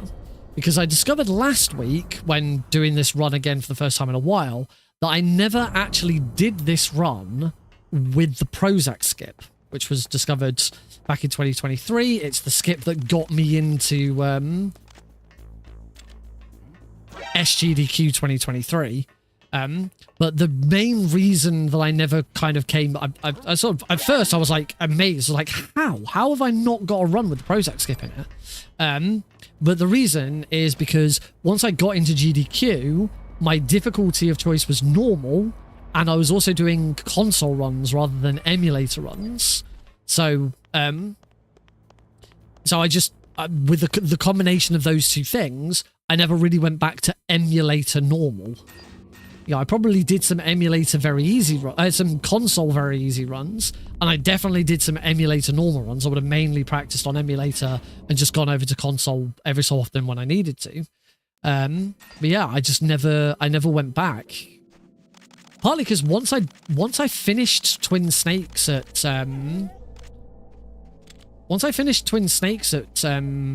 SGDQ, that was it. I was kind of done with Twin Snakes. I did a few more marathons for it, but outside of that, I was kind of like, I've had my time with Twin Snakes. Yeah, it's been my biggest gold split. It's been my biggest speedrun event. It's still kind of crazy to me thinking back on it. Like if I used to I used to watch GDQ every year. Long before I started speedrunning. You know, when I was at uni, me and uni mates would sit and watch GDQ, and if I'd told myself back, if I'd gone back in time and told myself back then, by the way, Nick, one day you will go to America and you will speedrun a game on stage. First, I'd have not believed you. I'd have not believed myself. But when I then said, okay, but what game? And it's Metal Gear Solid The Twin Snakes, a game I'd only ever played once and hated, I'd be like, the fuck are you talking about?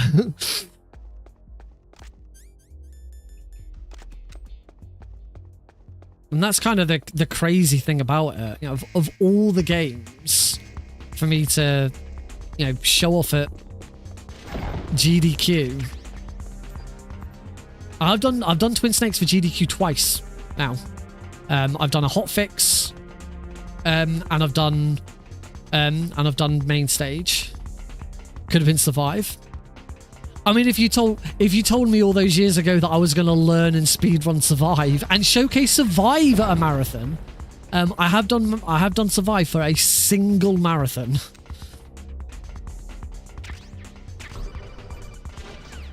I showcased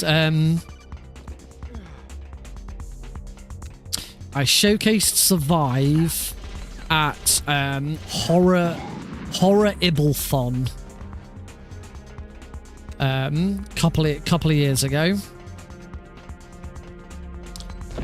Which is I've sat off on the wrong floor. Oh, but apparently that's okay. 20, 21, 22. So yeah, there's a speedrun marathon series called Horror Iblethon. And it's named that way because it is a marathon dedicated to horror games and horrible games. So you are allowed to submit any game that falls under either of those categories. So if it's a horror game or a game that's really bad. And so Metal Gear Survive hits both of those categories.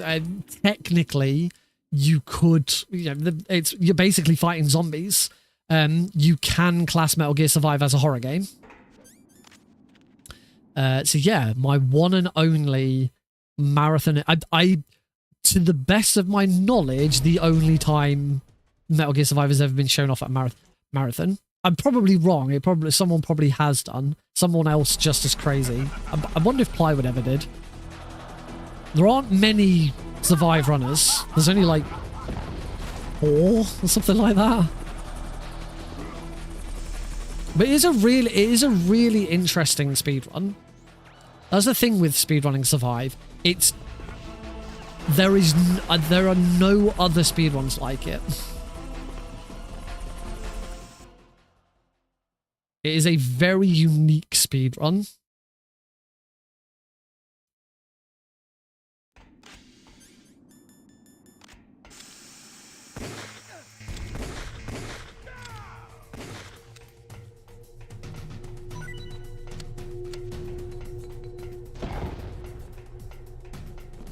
And I will always fight to say, if you're a Metal Gear fan, you owe it to yourself to at least play Survive once. You should at least give it a go. Because you might find it. I enjoyed Survive. That's the thing. I really enjoyed speedrunning it. I really enjoyed playing it. I recognized that it was bad. It's a bad game. The thing with Survive is that your first playthrough is pretty bad. Because using melee weapons in the game is really bad. What's going on with controls there? That was a bit weird. The melee combat in Survive is awful. Just terrible.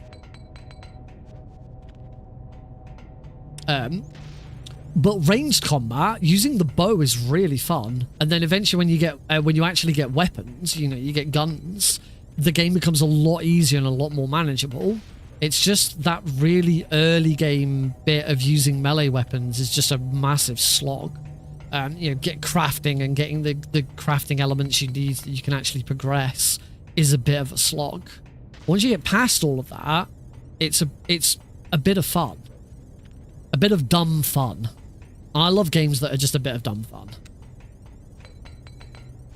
And the main speedrun for Survive, the main speedrun for Survive is done on New Game Plus. I've never speedrun New Game because it's a very awkward speedrun. Because yeah, you're going into it with no weapons, no equipment, nothing. It's a slog. But the New Game Plus speedrun is actually a lot of fun. The only thing with it is you can't really take someone else's save. If you wanna do Survive as a speedrun, you're gonna have to play Survive first. Right, where are you going? You're going that way.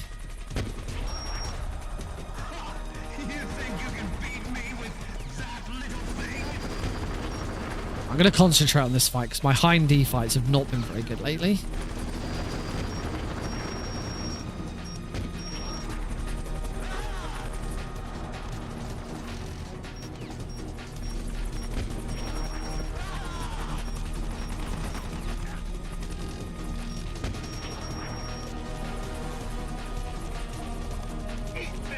Eat this. 1, 2, 3, 4, 5. 1, 2, 3, 4, 5. Nice.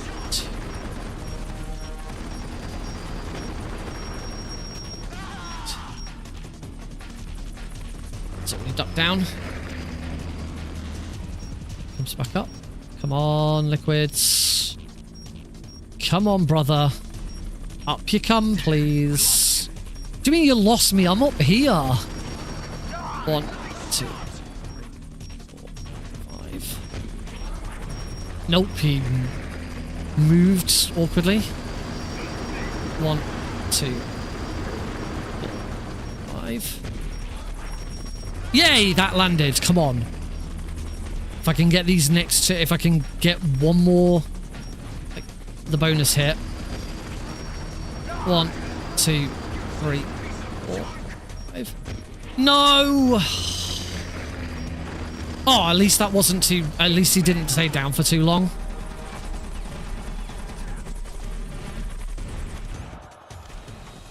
Also, with Survive, the multiplayer stuff's really, really good. The multiplayer stuff is a bit of fun, but you like have to go in specific multiplayer lobbies to do it. You can't just play. You can't just play Survive multiplayer, and I think that was the biggest mistake they made with Survive. If the whole campaign for Survive was co-op, it would have been so much better.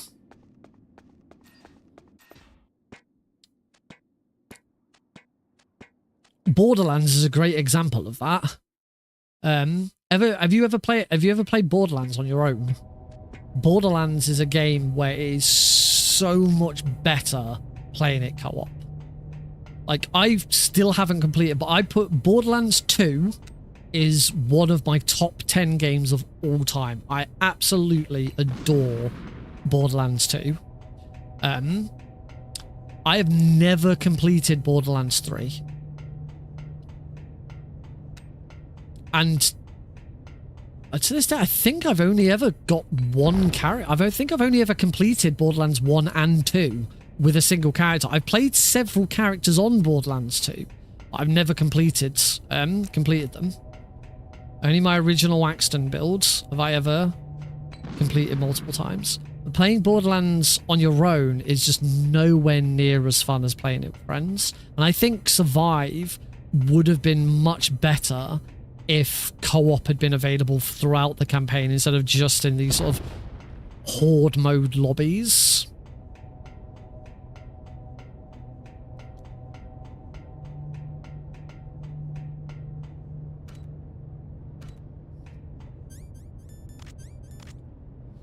So I have now lost a minute of time across the whole of the run, and that's mostly down to behind and messing up the that hind fight wasn't great. I lost a lot of time to it, but to be honest, there wasn't much else I could do.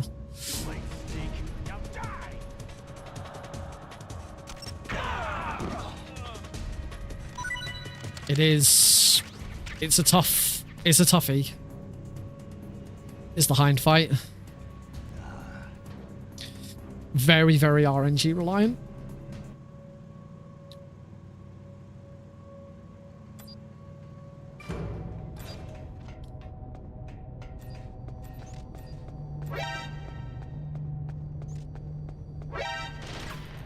Oh, I actually completely dodged that.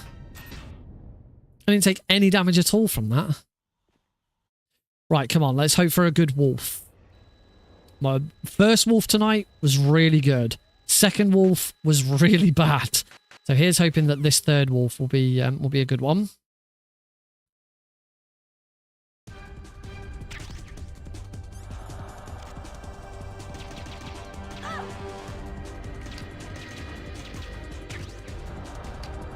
Nope, she's gonna...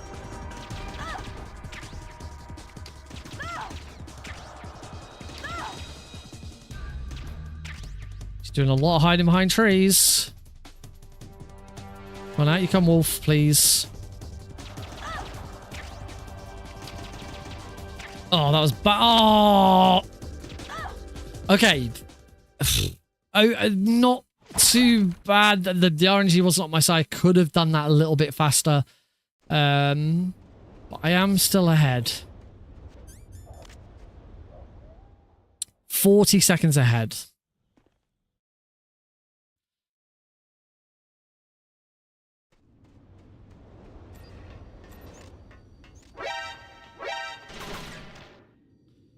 Oof. Oh, gold split. Nice. I am still ahead. After everything, I'm still ahead.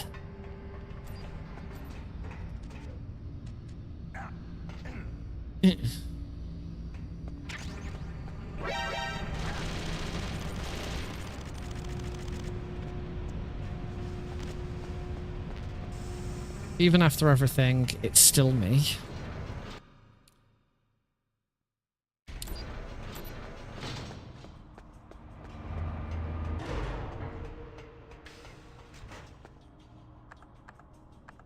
I do think I'm going to enjoy learning Phantom Pain. I love the mechanics of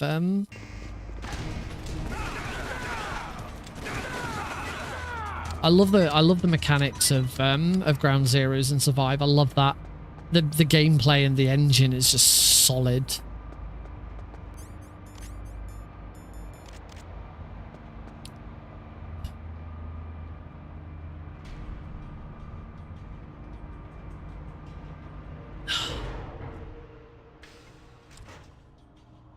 I think I'm really going to enjoy speedrunning Delta.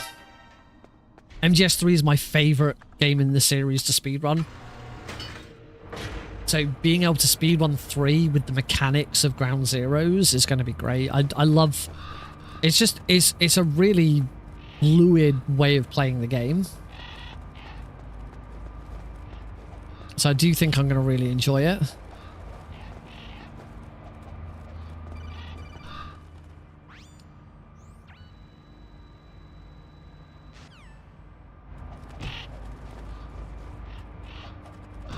Kicked a bird.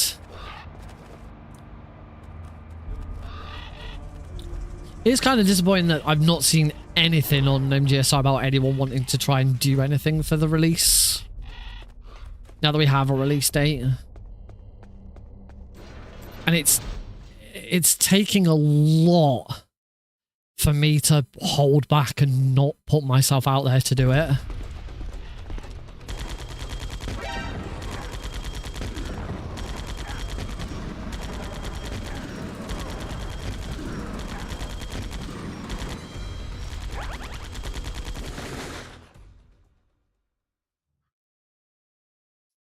It's the last week of August.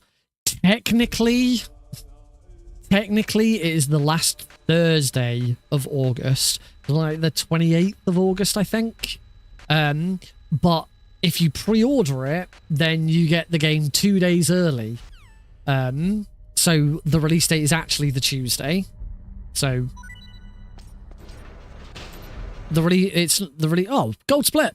The release date isn't the Thursday. The release date's Tuesday. The release date is the day that you can play the game, and the game that you can first play the game is Tuesday. Early release date as a pre-order incentive is just bullshit.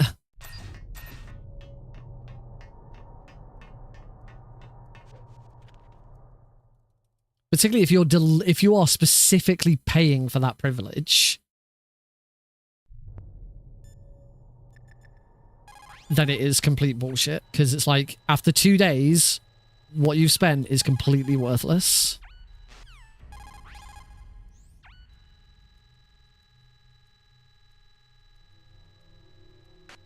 Not Wednesday, no.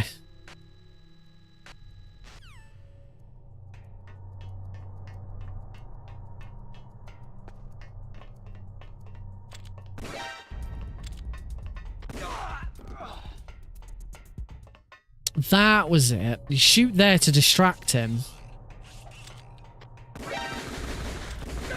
You shoot when you're partway up the stairs to distract that guard, and then you can roll him off the edge.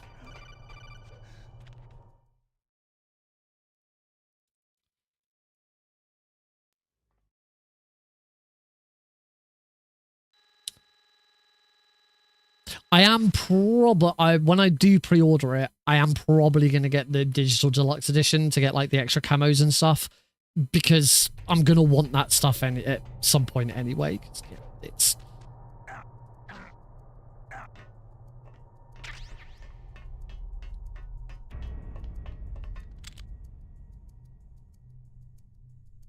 no. Oh. Normally, I wouldn't go for that kind of stuff. I don't pre-order, to be honest, I don't pre-order a lot of video games. This is something very, very special.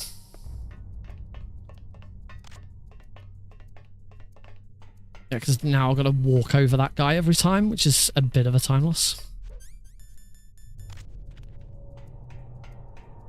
Yeah, because I've got an Xbox Series S, but that doesn't, obviously you can't play physical games on it, and there's not going to be a physical PC release. So as much as I would love a physical release of Delta, I do not have a console to play it on, and I'm not going to buy it just for the sake of it. No, I'd love to add it to my collection of physical Metal Gear Solid games, but I'll wait until like the price comes right down. You know, one day I might see it in CEX for a $5 on PS5. I'm like, okay, I'll buy it now, just so that I've got a physical copy of it.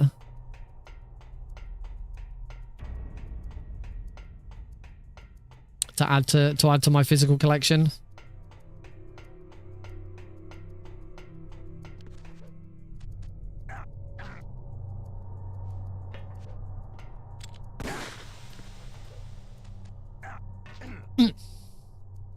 Right, off you go, Snake.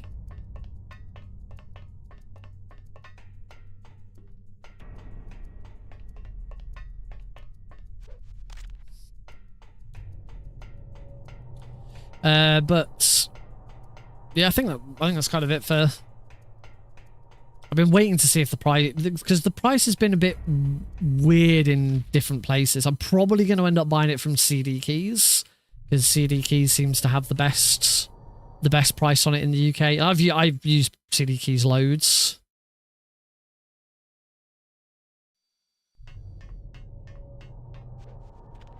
I know at one point Fanatical were like the best price, but then CD Keys finally got their copies. So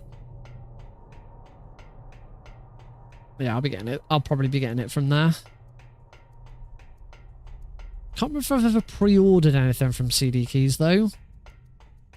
I'll have to check my my order history. Pretty sure the last game I ever pre-ordered was XCOM Chimera. I think it was called. I think the last XCOM game was called XCOM Chimera. It was something like that. And I only pre-ordered it. Actually, I might have pre-ordered Atlas Rogues.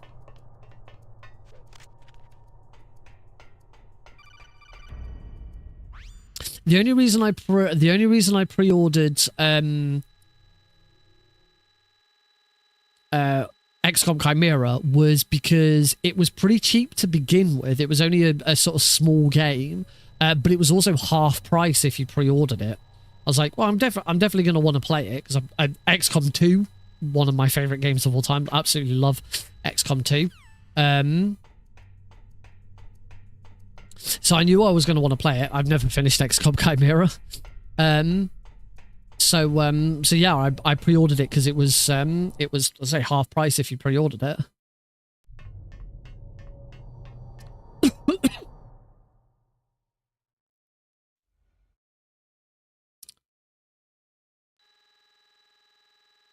So that's, yeah, that was cool. So I'm pretty sure I pre-ordered Atlas Rogues and was incredibly disappointed. That was because Atlas Rogues was kind of like the reimagining of Atlas Reactor, and it just wasn't. It just wasn't Atlas Reactor at all. It was awful. And that shut down as well, because Rogues was really badly received because it just wasn't Atlas Reactor.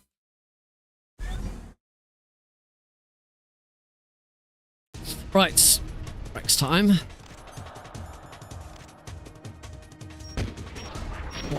2, 3. 1, 2.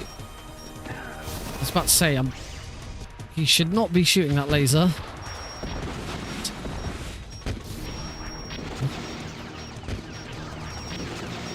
Little bit of a slow phase 1 because I got hit because I was not stood in the right place.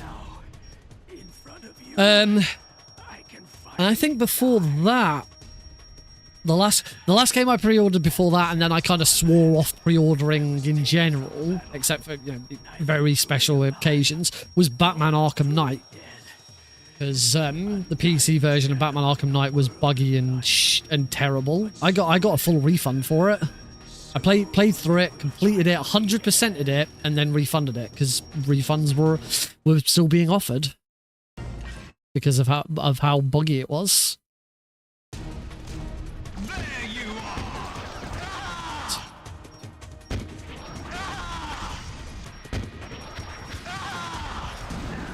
Oh, why?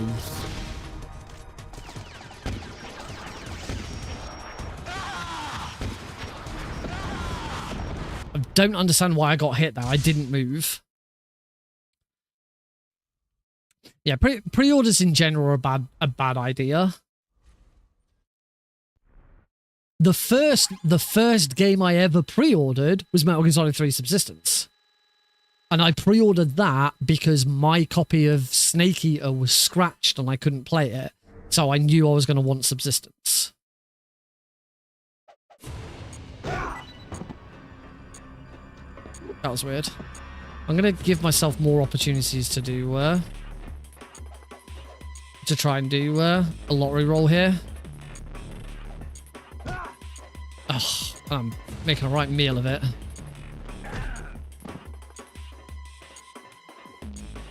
No, Liquid, wrong place. Go into the corner, you dick. Little one. Alright, I can infinite him here. I do wonder, this is not going to be a very... Even if this is a PB, which I think it still is going to be, it's only going to be 10 seconds?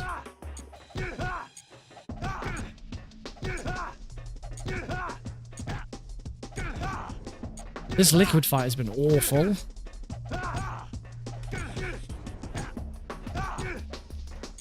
Seven seconds. Wow, after all that, 1 minute 45 ahead, we're going to finish 7 seconds ahead. Hurry! Assuming I don't, unless I make more mistakes here. At any rate, this is not going to be worth uploading to YouTube. This is not going to be worth putting on the on speedrun.com.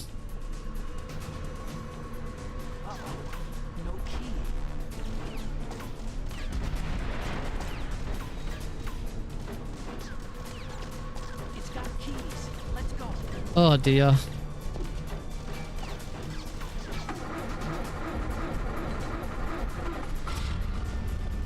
I was doing so well. I've been doing so well.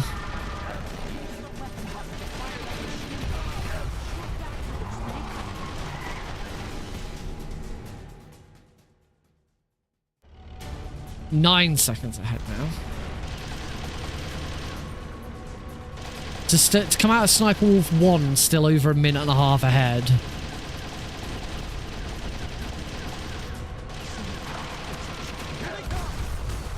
Oh, still getting shot.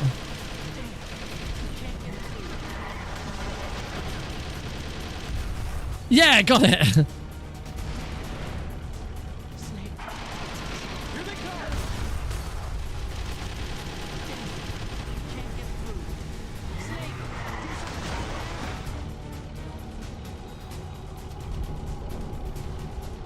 I do think apart from Survive, I'm pretty sure I've pre-ordered every Metal Gear since Metal Gear Solid 3.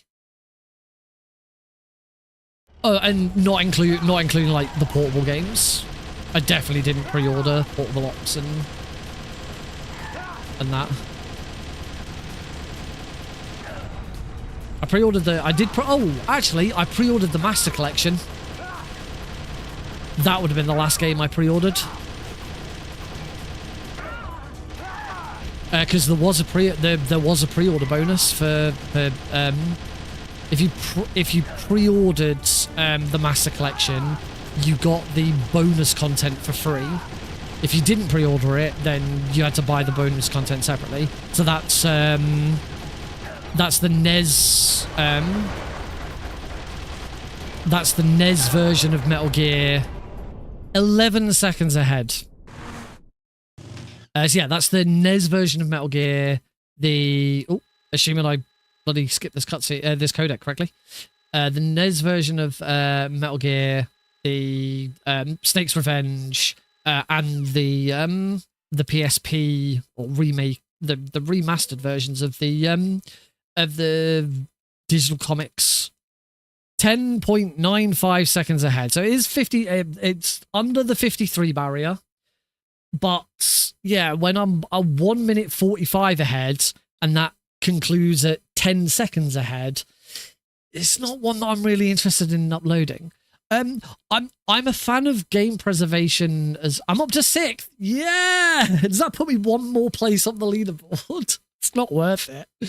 I'm a fan of game preservation as much as I can afford it, which these days I can't. You know, I'm recently I've managed to hook I've got my Sega Mega Drive. I've got my Sega Mega Drive here. Whoop. Just about see that. I've managed to hook my Sega Mega Drive up to a retro scaler into my capture card, so I can now stream actual console runs of games on the Sega Mega Drive. I'm hoping I can do the same with my Nintendo NES. It's just a really expensive medium. You know, I go into CEX is like my favorite shop in the UK. I like going in and looking at video games. Actually, I actually like going in CX more to look at like gadgets and accessories and things like that than games. But you know, you go in and you look at some of the retro games that are in there, and it's like every single Pokemon game is £100, and it's like, what? This is so difficult. You know, I can't justify buying a brand new video game. Never mind buying a really old one. SMEX. MSX? SNES? I don't have a SNES. I think if I can get my Nintendo NES connected, I will be able to connect every single console I've got to my capture card. If you don't include like if you don't include handhelds, you know, I can't connect my Game Boy, for example. I can't connect my 3DS. I'm old. I'm 36 in a few months.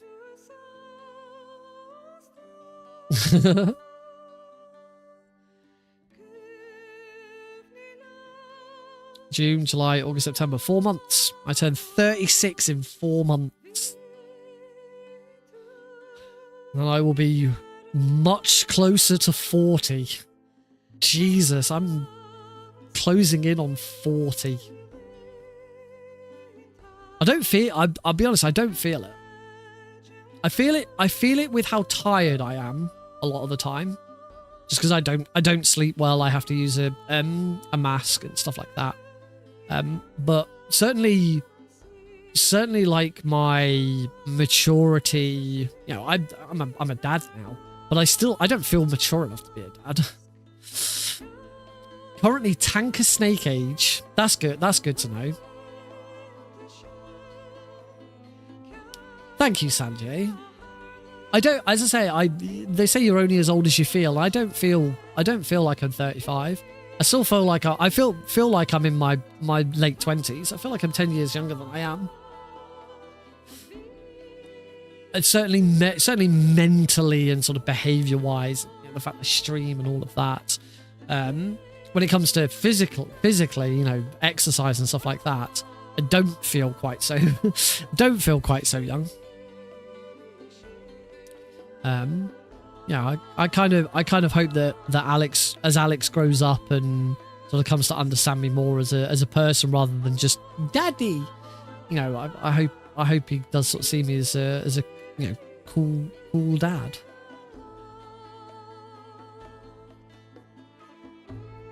But obviously time will tell with that. Yeah, I should have the music muted for this because copyright, but it doesn't make a difference really, because I'm not going to be obviously the VOD's on YouTube, but I'm not going to be submitting this to speedrun.com. I don't really care. I mean, we're on emulator. I'm the time's ended. I'm free to use the emulator software to speed it up. But technically this is my PB. This is now my PB for this category. If it's only by 11 seconds, but it is a PB. So I will fast forward through to the final time, so at least we do have it. But I'm tempted to hold off on. I'm tempted to hold off on Phantom Pain and do one more do one more of this.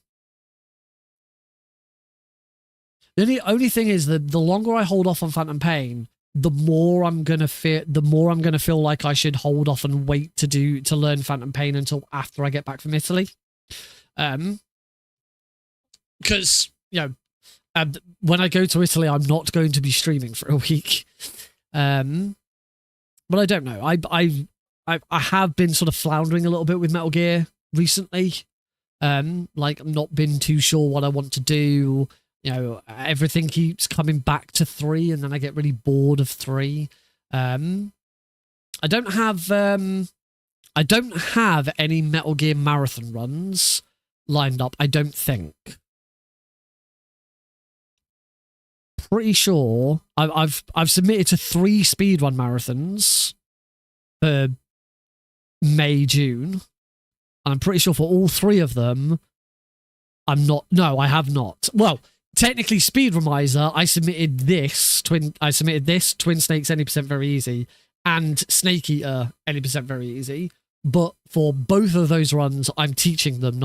I say I'm teaching them. I did the tutorial. I made the tutorial video for Snake Eater, and that's it. I've kind of let the runner get on with it. I've not heard from them. I'm assuming they're doing okay. I should probably try and check. I should check in with them. Though, to be fair, I haven't had anyone check in with me. I've had one of the organisers of the marathon check in with me and see how I've been getting on. I said, I'm definitely going to be able to do. I'm definitely going to be able to do the event. But I don't know how my tutor or my student are getting on with their own respective games. Preventathon, Klonoa 2 is what I submitted because I've not done Klonoa 2 for Preventathon. I've already done Metal Gear Solid 3 and Metal Gear Solid 1 for Preventathon. And MGS2 has been done at Preventathon recently, so I wouldn't want to do MGS2 as well.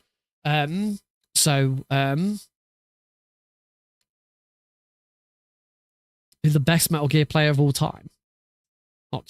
I don't think you can say that there is one best Metal Gear player of all time. I think I certainly there's probably an argument to say that Jag could be the best Metal Gear Solid 1 player. But even then, there's loads of people who've been really good at MGS1.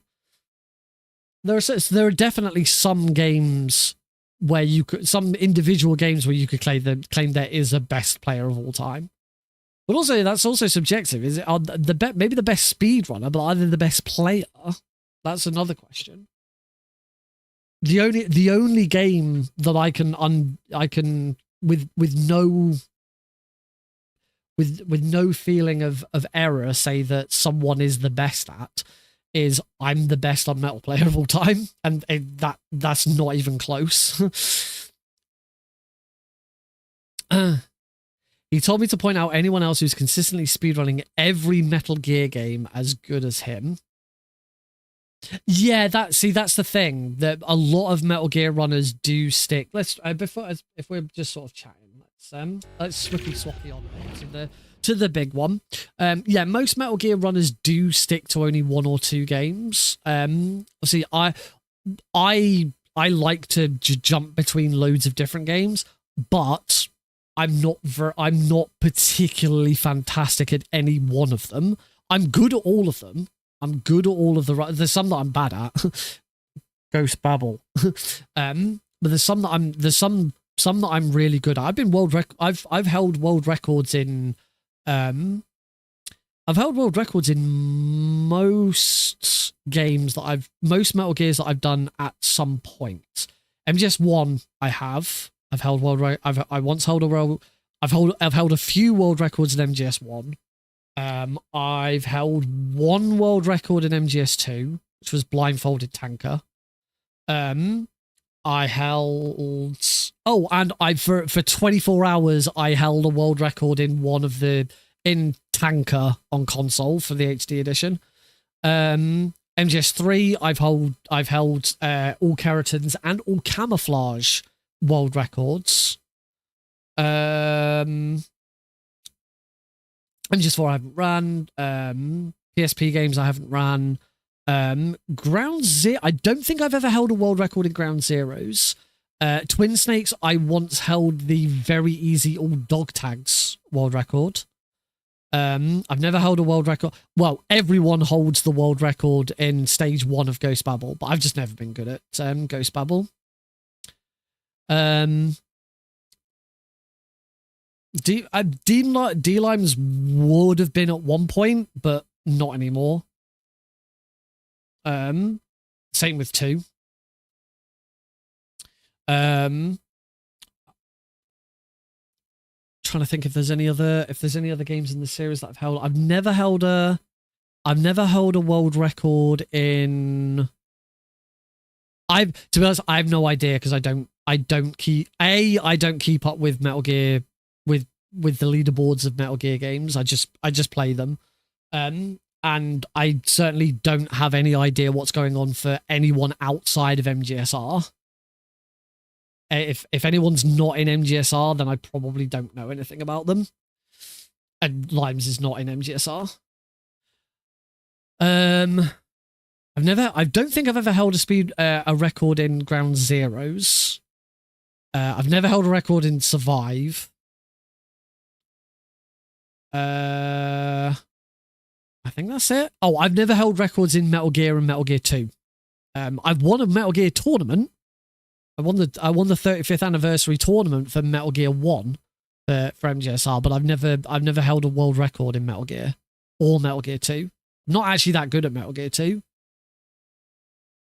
I think that's it. I'm missing any that I've run. Let me check my profile on speedrun.com.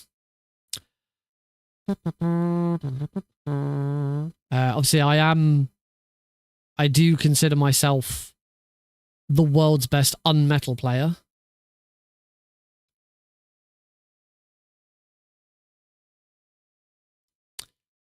Three, two, two. Oh, I am a 3-time world record holder in multiple Metal Gear games.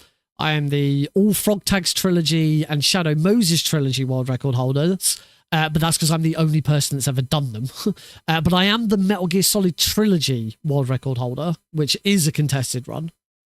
Metal Gear 2, Metal Gear Solid, Sneaky. Metal Gear, I've never been a world record holder in.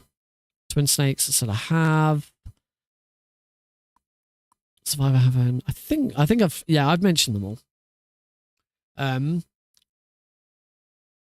So yeah, so I've done a lot of them, and on occasion I've been, at the top of the game.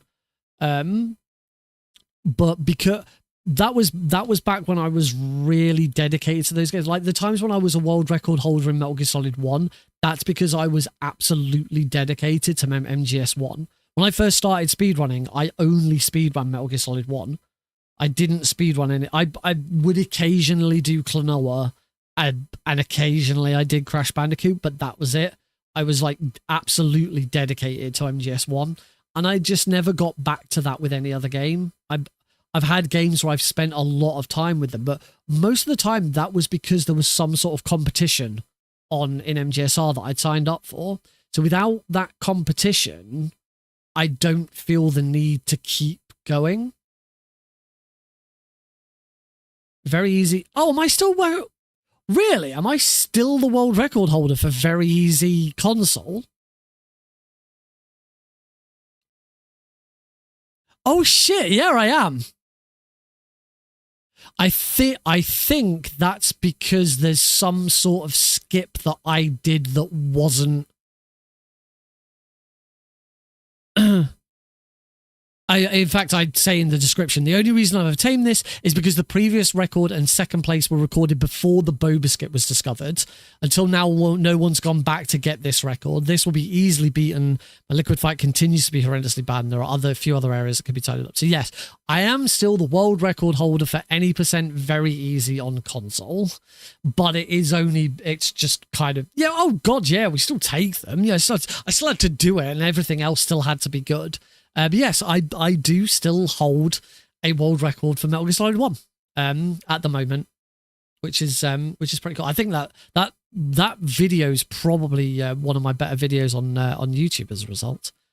So yeah, like Jag, I am good at a lot of Metal Gears. I am not a master of any one of them, and I'm certainly not as good across those games as Jag is. Jag is absolutely fantastic. But on the other hand, Jag's been speedrunning these games far longer than I have. Jaguar King was a very much highlighted and experienced speedrunner long before I entered the scene. And you know, I had the disadvantage of joining the scene when I was already 30. Glenn does a lot. Glenn has done the best way to find runners that have done lots of different games is to check out the multiple Metal Gear runs. Glenn's done a lot. House Test is another who's done a lot. Theory has done a lot of branching out. When I first joined MGSR, Theory was like really an MGS2 runner only, and Theory's branched out a lot. There are a few names that you see across quite a few games. Il Pazo's done quite a few, but yeah, as I say, the best way of checking those to see who's done, you know, who are those runners that do lots is who's done multiple Metal Gear. Theory, to be honest, Theory's a bit like me in that Theory's never been the master of any of those games, but is consistently good at a lot of them. So yeah, and House tends to like try and become a master of a game for a bit and then move on. House is very good at some of the 2D games. But yeah, I know like House and Il Pazo are two of the games that are two of the other runners that have done quite a lot of multiple Metal Gears. Yeah, when it comes to Unmetal, the only person who comes anywhere close to me is Glenn.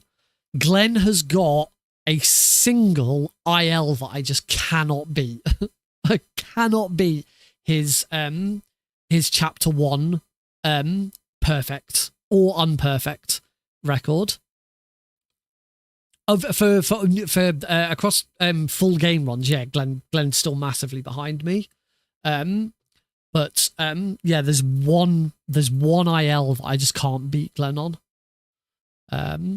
The other one for that is I think it's Sergeant Silence has done the Vita run, and I still haven't done the Vita run because I've done Unmetal. I've done Unmetal to death. So I might pull out Unmetal for the Speedrun Tools UK marathon I want to do. Heidi has speedrun Unmetal. Heidi's a speedrunner. Heidi has speedrun Unmetal. I did teach her. Unmetal has a speedrun glitch trick named after her. The Heidi skip. The Heidi load. There's one boss where the moment you beat the boss, the game autosaves, and as the game autosaves, it plays the boss jingle, which you're forced to listen to, and it goes on for. You've heard the boss jingle whenever I've had a new follower, and it's gone new follower.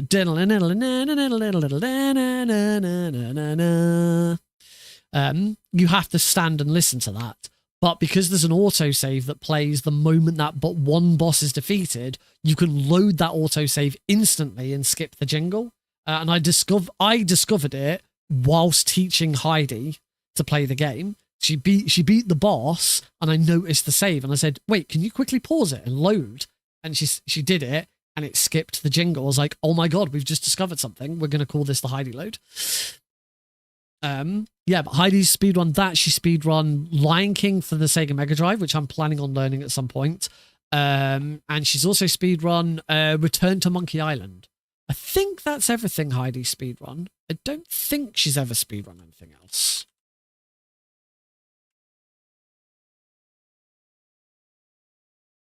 No, that's it. Return to Monkey Island, Unmetal, and The Lion King. She's 5th place on the Return to Monkey Island leaderboard, actually.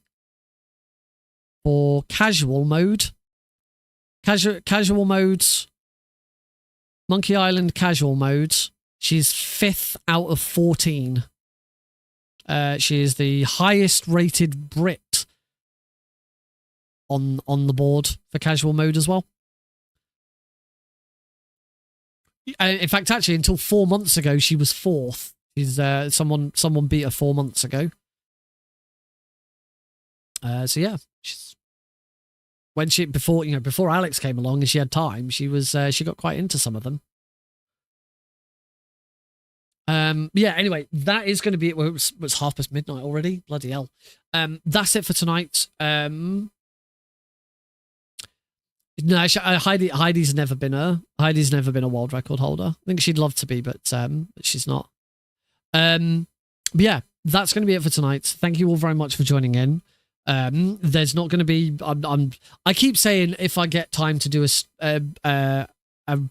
one over the weekend, then I will. But I haven't done one over the weekend in ages, and it's not going to change because I just don't have the time at the moment. But yeah, I will see everyone next week, next Tuesday.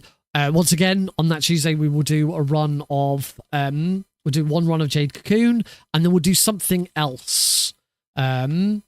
Might be Klonoa if the schedule for Preventathon is revealed, and I'm in with Klonoa, and I'm on staff. It's a good chance I probably get in. I don't know. Then I do need to do some Klonoa practice at some point, so we'll have a look at that at some point. Yeah, I'm not going to raid just because it's late. I really want to get off. So thank you all very much. Have a great weekend, folks, and yeah, hopefully next week I might get to tell you if I'm going to be a line manager or not. Oh, I bloody hope so. The suspense is killing me.